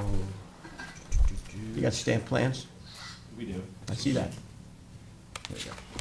So these are the photos. This is the wooden boat ramp they want to replace with tropical hardwood, non-treated. As far as it says in the permit, they're not changing the pilings, they're not changing the. They want to replace the ramp or they're just the bulkhead? They want to do the ramp and they want to do the decking over the top because the decking over the top But is not starting the to fail. bulkhead. Not the bulkhead. They also have a floating dock that they want to anchor out into the creek. What's the condition of that bulkhead when you were there? The bulkhead seems okay. It's, you know, it's an old school wood treated, I mean, but it's not it's shot. collapsing. It, it looks like, are these voids here? Yeah, it's the whole, right along the Intertidal. lower whaler is shot. The Okay. intertidal looks like it's, you see that? Yeah. So, when they get into this project, is it gonna turn into something else?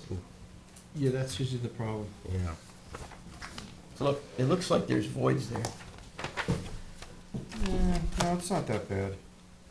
Up near the top end of it, it's pretty hurt. At the intertidal spot, it looks like it's, go back to the other picture. Yeah, but this is at the headwater of the creek there, Casa Bassa, right? And it's not Correct. much. It's right. I mean, Cabasa the upper Street. whaler looks solid. Yeah, but it's Yeah. the, it's the, The it's lower the, whaler, I can't tell if that's a muck can you zoom line in or- on that at all, or? Up, one up. One up, Zoom in at that, Right right at there, that- the lower, right up the in there. lower whaler. There you go. Maybe it's, is it It's not just, that Actually, I bad. got some photos in here. maybe it's Yeah. just, Scott, it's not that bad. it's not that bad. It It looks could- like, it looks like could just be voids a in the mud picture. line, Yeah, I think it's just the way it was built. yeah. Okay. As long as it's not voids and it looks like So they maybe, just want to replace the deck? They just want to go over the top. then that should be yeah. fine. Here's another picture from mine. That's, And they wanna the problem is place it's so this- dark you can barely Yeah. see it. watching But right- nothing stood out at you when you Nothing looked stood at it? out at me Okay, as so far as then the it's, structural it integrity sounds, of it. it sounds straightforward. It's Yeah. simple, it's built. Straightforward. Mm-hmm. You got stamped plans, so I think it could advance if you got stamped plans. Yeah. Yeah. You good, Joseph? Yeah, good. Thanks. This is LaCroix's? The next one Is is that LaCroix. 482 LaCroix? The homeowners are Cosgrove. here. That was, I thought that one got bumped up. Mr. and Mrs. oh, I'm sorry. No, Moschler that, are that, here. that's Cosgrove, that's Shoreline Bulkhead. Correct. That one. Okay, so this is an interesting one. This is the 482 Dune Road. This is Mr. Donald Moschler, Moschler. how are you? Good to see you again. Hello. Matt has been terrific coming out Thank with his site visitations. Thank you. It's a very, it's a unique location. It's a unique challenge. If you can bring up, Can you sign in, actually, sir? James, can we bring up a kind of satellite view of the whole area? If you should. So, on a west wind or a north, any sort of strong wind with a west component, he's got about 3 to 4 miles of fetch. And so what's happened over these last several months is there's been several events where the water is overtopping his bulkhead. It's coming up onto the property, and it's actually going into the first floor of the house. And the first floor of the house is finished, and there has been damages as a result. And so the plan as it is in the application is to Elevate increase the house? Yeah. well, the plan as we're dealing with here is to elevate the bulkhead 18 inches and backfill behind it. But there is concern, we've had conversations about this, that won't really solve the problem. It would just spend a whole bunch of money. There's been concern about the possibility of reverberation of the wave energy back, and it might have detrimental effects on the marsh, which is to the north. But we've been Is that an unbulkheaded property? Next to it? Next to it, yes. They recently renovated and they recently built that house. And what they did is, there's a very nice natural buffer, but they kind of drew a line in the sand right at the kind of a couple feet in front of the house. Yeah, and they put a lot of material there to raise the elevation of the property up closer to the house. So on these really high tide events, the water is coming up to that line and stopping. But it's also then, because it's water, it just goes right into Donald's property and house. So, in other words, if you could put the bulkhead as high as you want, is it still gonna go around it? I think it will.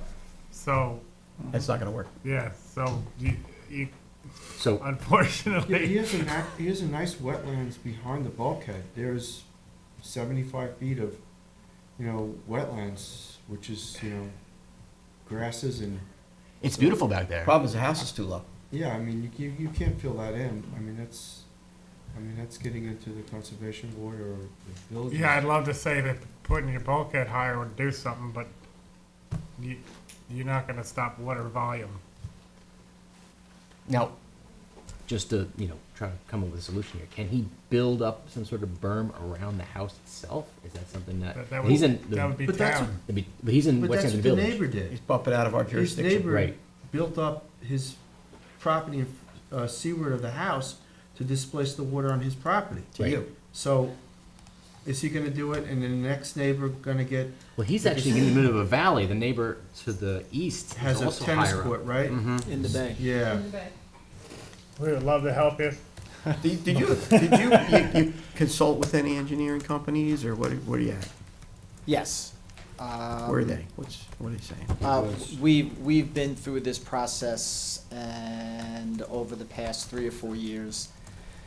And it seems as though that, and I've accepted the fact that raising the bulkhead is not going to solve the problem. I think that 95% of the time, the water comes around the western return. Yeah. So, and if we have the ability to sort of just keep that and extend it on the western side of the property up a bit, that would prevent a general high tide from running around the western end, which has maybe a 10-foot, I guess you call it extension, return. If we can extend it, that would probably solve 95%. I'm not looking to solve 100% of the issue. I'm just trying to figure out a way for that return there to go up. And that, to me, seems, the bulkhead, whether or not we actually replace it, it's functioning, so on and so forth. I think that that return needs to go up. You could see the way the water runs behind it. And then when there's that fetch and you get that wind blowing across the west side of the bay, it kind of hits the bulkhead, and the wind pushes the wave action over the bulkhead. And originally, the thought process was to, if you raised it and you were able to deflect the waves so that they weren't splashing up, that they would kind of just splash back into the bay. But I think that the return, and in the event that we choose to replace the bulkhead, keeping everything the same, I think solves 95% of my issues. I don't think that I'm going to be able to ever solve 100% of it. The 100% of it is going to be the 2 previous storms that we had, where the bay literally just goes right over the bulkhead, and Yeah, I wanna save your money. I wanna save you money here, and just Yeah. like Ed and I have worked the water for quite a long time. We are into a new realm of the way weather patterns, especially with El Nino, these southern systems, this is a new phenomenon. Trees are snapping over up north because they've been so used to fighting a northwest and a northeast wind that they're snapping over, because we're not used to these southern systems. So you could probably make that return at that house, at that height, all the way to the house, and you're still gonna flood. I think that And that water's not gonna be able to go anywhere. Yeah. Then you're gonna have the biggest problem, because if you're basically gonna create a dike. and seal it off. And then you're gonna have these extreme high tides, the water's gonna flood your property, the bay's gonna relinquish its elevation back down, and you're gonna have a pool in your backyard. I And would, it's gonna I'd really say, like, this is, you have a stabilized shore in front of this bulkhead, you're blessed, because usually when you have a bulkhead, you have no beach.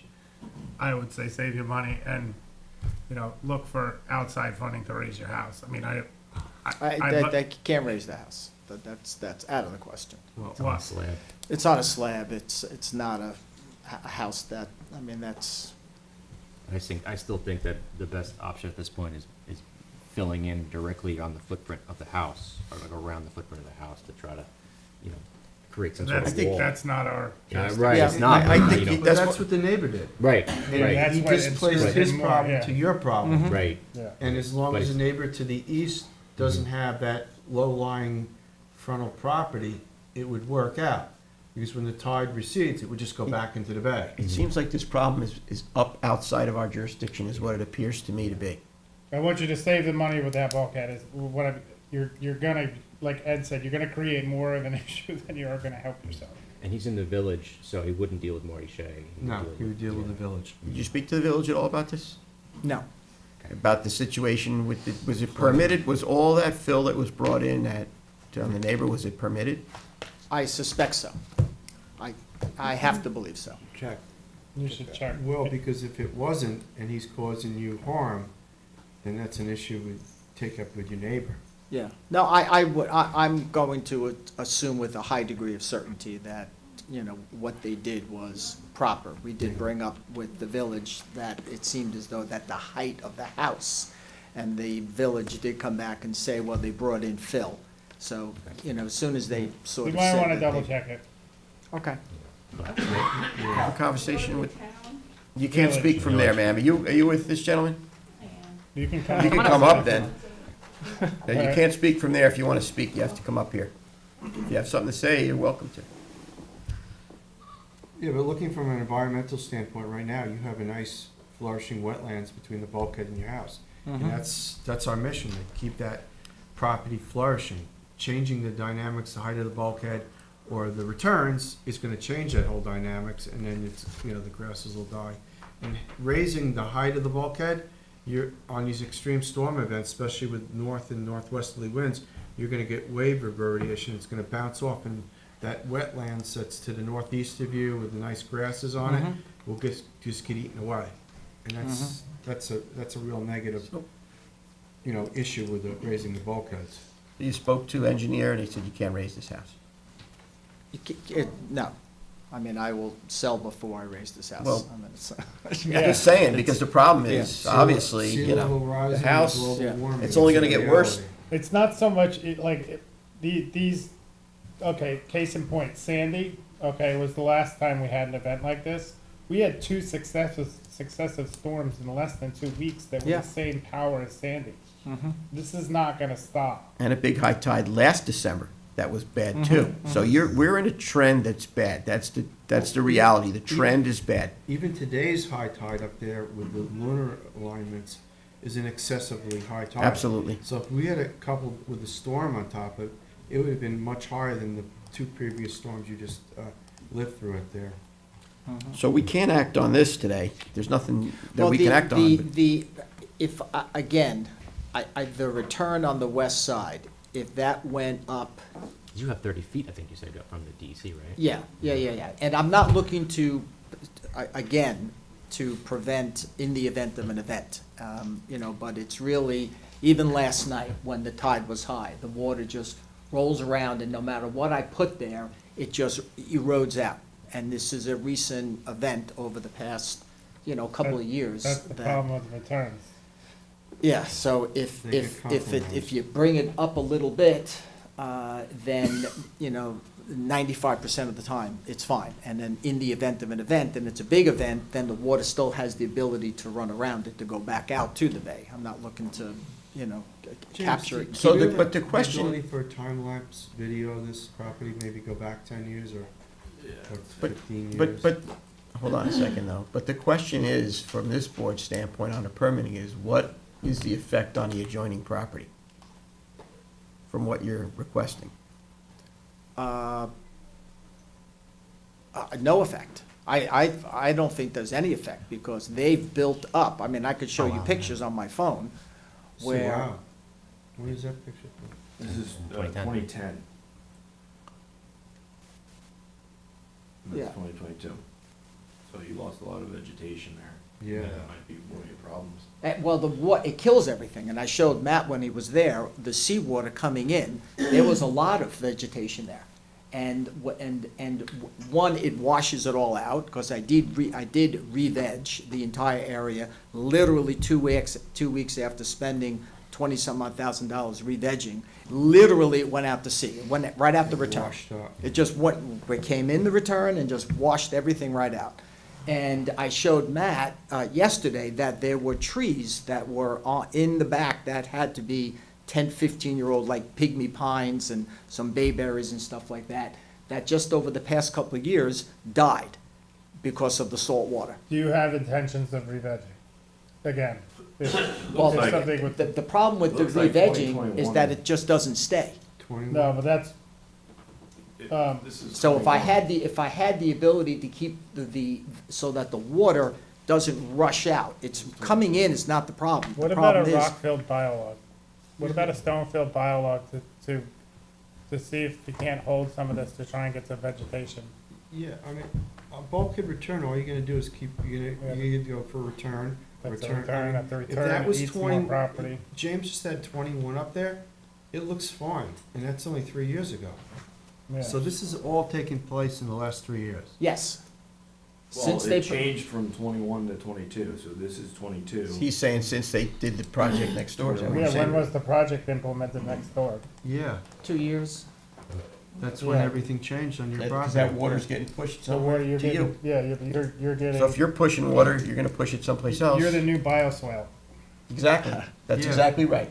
Yeah, you That's are the what you new became. bioswale. So that's where I think, Well, that's why when we do a review on these applications, we take in consideration what your project could possibly do to your neighbor's property.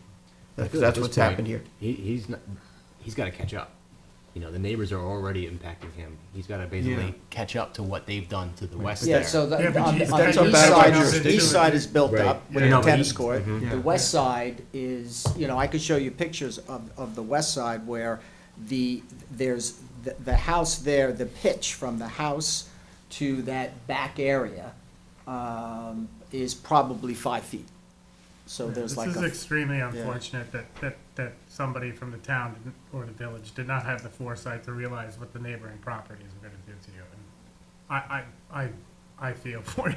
Like we would love to work in any manner that we can. Unfortunately, most of your problems are upland. I think this needs to be a broader conversation. Yeah. Because You it's have to go to the village. And you gotta do what your neighbor did, honestly.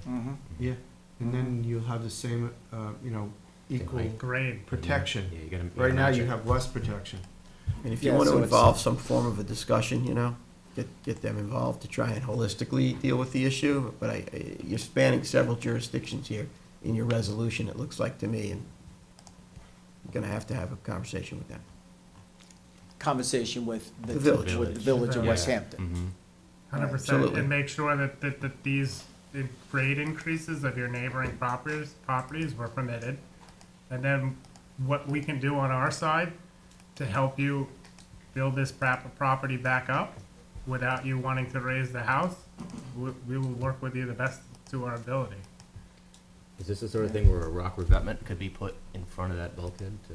That's not the Yeah, problem. it's not, I know. It's not the problem. No, I think you need to start at step one. Step one is, there's gonna have to be a conversation with the jurisdiction of the village, and then go from there and kind of piece it together. Got a new mayor there, right, Mr. Urban? And, very, very excellent person there, and I think that they'll try and work with you to figure something out, and if you need our assistance, obviously, you know where we are. But it needs to be a broader conversation. There you have it.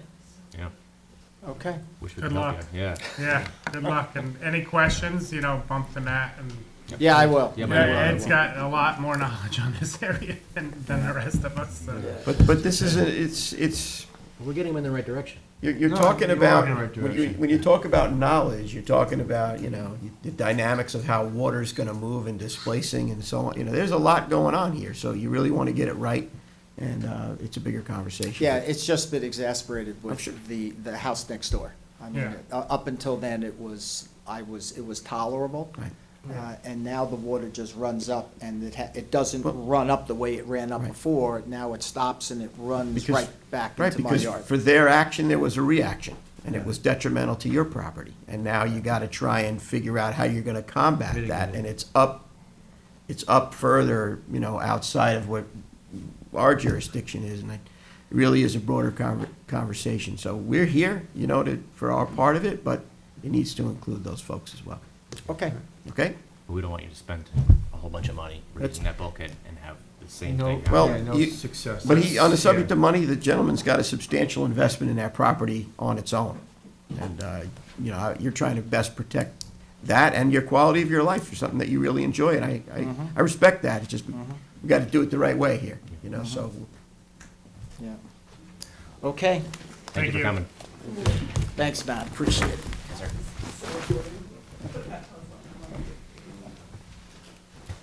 All right. You have another Oh, this is a good one. town project, right? Yeah, Beaver Dam. Okay. Ah, You got the hot ones today, huh? Yeah. Good ones. yeah. This would be great if you can make this one happen.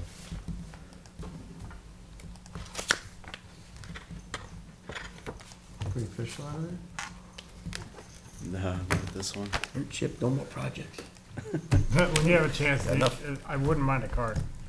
Okay, Yeah, just to have on file. sure. Thank Yeah, no problem. I have them in my bag. Because there's some upcoming projects that seem to be a forte. Okay, that sounds good. So this project is on behalf of the town of Southampton. Portion of the project is to rehabilitate the existing building on the site, the Raynor Fish House, which is a historic landmark for the town, and to reconstruct the existing boardwalk, which is in various states of disrepair. With the new boardwalk would be ADA compliant with new hand railing, and the portion that extends to the north beyond the last return back to the shoreline will just be removed, and it's not going to be replaced. So that's about 260 square feet, and the remaining 470 square feet, that kind of horseshoes around the building, that will be replaced in kind. It will extend a little bit further onto the shore to get to a point where it would at least be above like the high tide line, because right now, there's points where you pretty much have to walk through water in order to get to the boardwalk, so this will be elevated a little bit. So this section, to clarify, this section here is gonna be removed completely.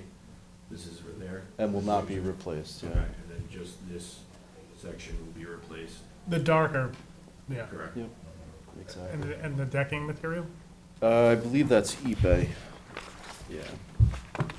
The decking is Ipe, hand railing is also Ipe, so all untreated hardwoods. Doesn't need to be filtered. Well, if you have submerged aquatic vegetation there, if it's not a big problem there, then it could be, we've used, Recently, we also Similar. used black locust for the piles, which might be considered Excellent. Yeah. instead of Yeah. the green heart. Yeah. Let's not continue to go all the way to South America to get, Yeah. it's long as you kind can of, get it's kind your- of environmental hypocrisy. exactly. go upstate and get the black. Yeah, Exactly. white oak. White oak is excellent. Okay. Yeah, we have one project currently under construction using black locust. From what I hear, it's coming out pretty nice. It so, doesn't get any better. Usually lasts around 90 years around here. Yeah, it's perfect. They're not that long, that's the only issue, but these piles, They don't need them that long. yeah, they're only 17 feet here, so that should be plenty. Right. Yeah, so that's the bulk of it.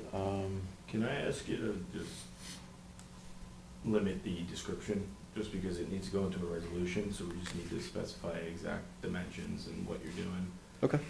specifically dimensions of everything. Yeah. I don't need all this filler in the. Got it. We'll keep this on file, but If you scroll to we can give you a summary, but on the second page, you'll see something that you could probably use for that. Can you fit that onto our cover sheet? Yep. That would be helpful. In this Right there, that here. box, instead of the C attached project description. Oh, I see. Can you Okay, fit yeah. it there? The stuff that we need about the, the non-treated, Blue Book compliant, what the dimensions are, the key points is what we need. Gotcha. We need the Okay. key points. Right, James? Yes, please. That makes sense for everybody. And then we could have all the other backstory there in the Yeah. files, but Right. No, I but it think fits we the could- Okay, yeah, that property, makes it's a sense. shame to take that beautiful, Well, I believe the fish house is gonna remain, they're just gonna reinforce it I and. know, but you can't have like an old fish house and a new Well, I think, dock. oh, yeah, yeah, I know. But the dock, I mean, I take my kids crabbing and snapper fishing over there, and it's, There's a lot of crabs there. there's a Yeah, lot of it's a crabs good there. spot But for it. yeah, it's, the dock itself is, it's good for people below 100 pounds. Looks like a At good low tide. project. Yeah, it'd be great to make this into something that is like way more usable and user-friendly. Definitely. It could be, it has a lot of potential, we good? 100%. That's the only issue we needed, right? Was to have them boil it down into the, Sure. Yeah, no problem. And we have stamp plans for this too, so. just like Billy Joel, we gotta cut your song down to 3:05. Right? It's too long for the radio. I don't know, yeah, I think so, 'cause it's 3 weeks. You want to advance this pending the application cover sheet? I would advance Since it. it has stamp plans? Yeah, I would advance it, absolutely, because all he's gotta do is make our life easier on the narrative. description, that's all, that's easy. Definitely advance it. It's an important project for the town. All right, moving right along, general permit applications for determination. These are final stamp plan reviews, which we did receive. I do see JMO is here, he has one for 30 Penniman Point, right? You don't have to come up, and you're welcome to come up, but I think you did everything you had to do with it, right? No, You didn't? it's the same plan we discussed last time I was here, or just had them stamped and signed. I got you. Good to go. It's good. It's good to go. Thank All you. right, thank you. Thank you, Glenn. Then we have Ed Consultants, 29 Shinnecock Road. I believe we have their stamp plans as well for their project.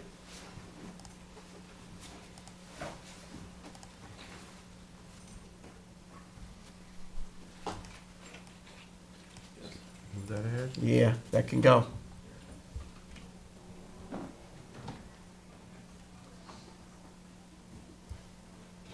Good. Yeah. Robert Cavallino, 20 Corwin Lane, and that's a First Coastal.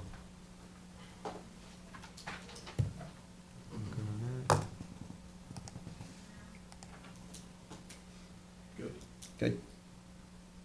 Yep, that's good. And Joseph, you have, Probably, is it Millstone Road? yep.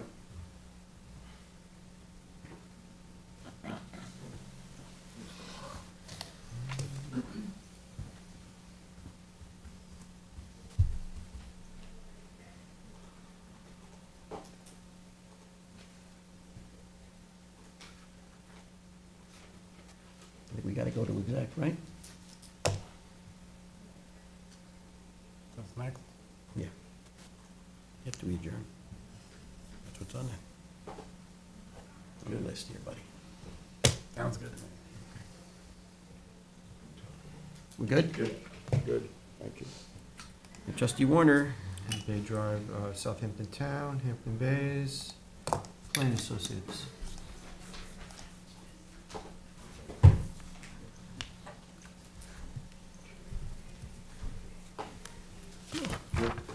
Yep. all right. So we have a 24-page agenda for the afternoon session, and then we do have an exec session to get through to have some conversations. So does anybody have anything that's pressing for the work session? We can talk about it now. That's got to be discussed in work session. If not, It's up to you. Oh, we were talking about the beach events, but that's, that's something we want to talk about. that's a work in progress. Very much a work in progress. Yeah, that's a major work in progress. It's not going to get resolved today, obviously. No. Well, Matt and I had a discussion. You with can't speak from Dover. there. You got to come over here. You know the rules. I'm sorry. You got to get you a notice of violation. So, I brought Matt up to speed on what our beach event application is. And I explained to Matt, it is, like you said, a work in progress. There's a lot of entities that go into our beach events. And right now, what triggers a beach event is 50 people or more, and the caterers have learned to get around that. So I said to Matt, take this summer, go to the beaches and see what's going on. And at the end of the summer, he and I will sit down and go, okay, this is what needs to be fixed. Personally, I believe, because of the plovers and everything, it shouldn't be 50 people. It should be how much equipment are you dragging down onto our beach? That's and I did that for 35 years. I catered on the beach.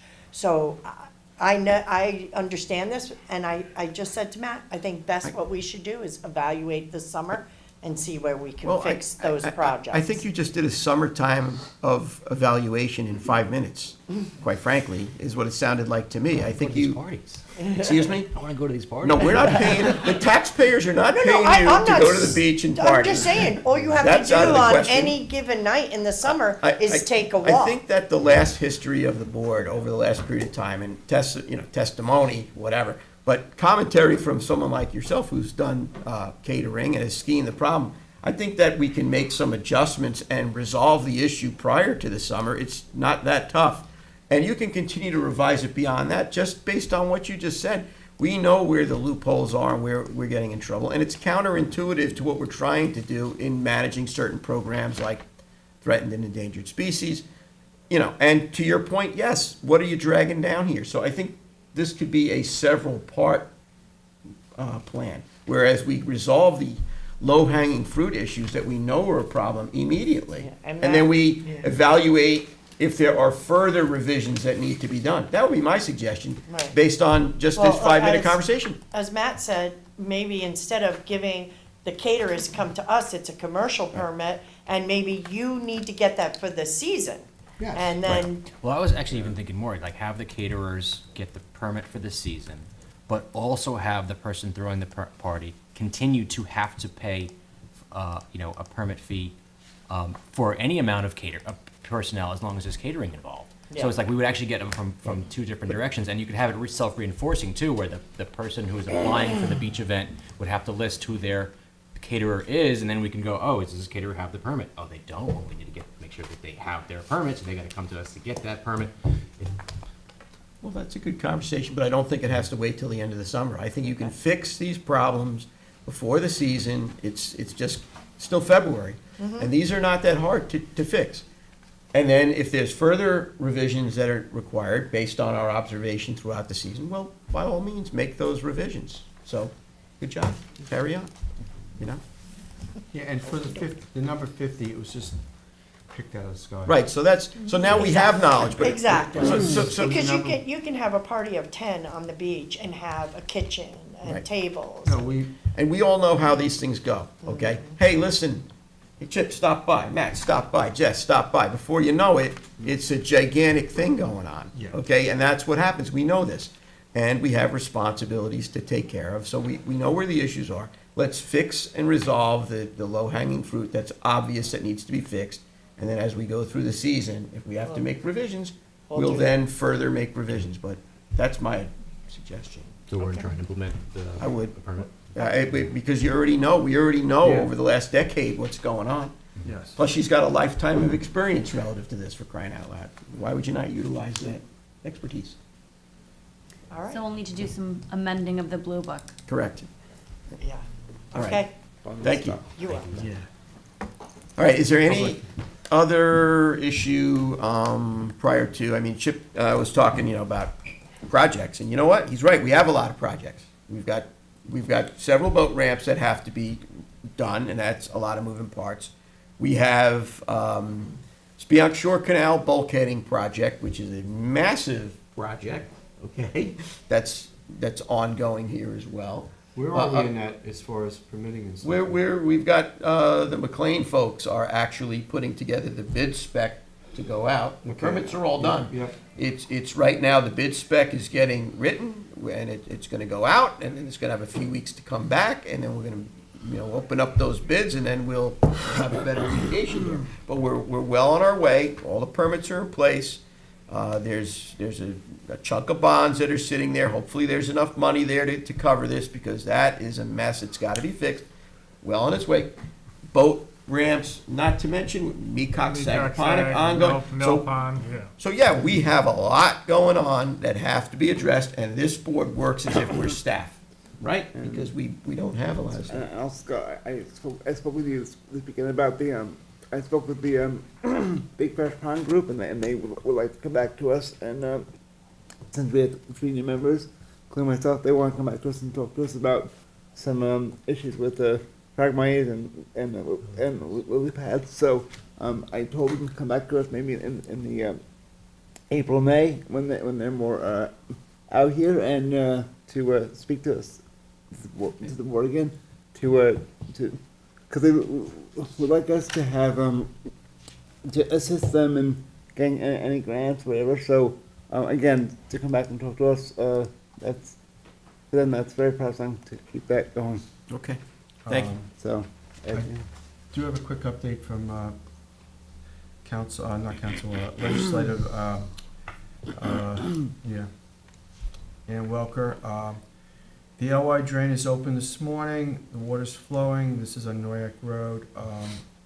So basically, the work will be completed on the top part of it with the weather allowing. So basically, the LY drain that's in North Sea is up and running. Terrific. As of this And morning. also, we're also gonna be speaking with the village for the culvert on Boyson as well. Yeah, that's a good project. There's so many projects we have going on with limited staff, right?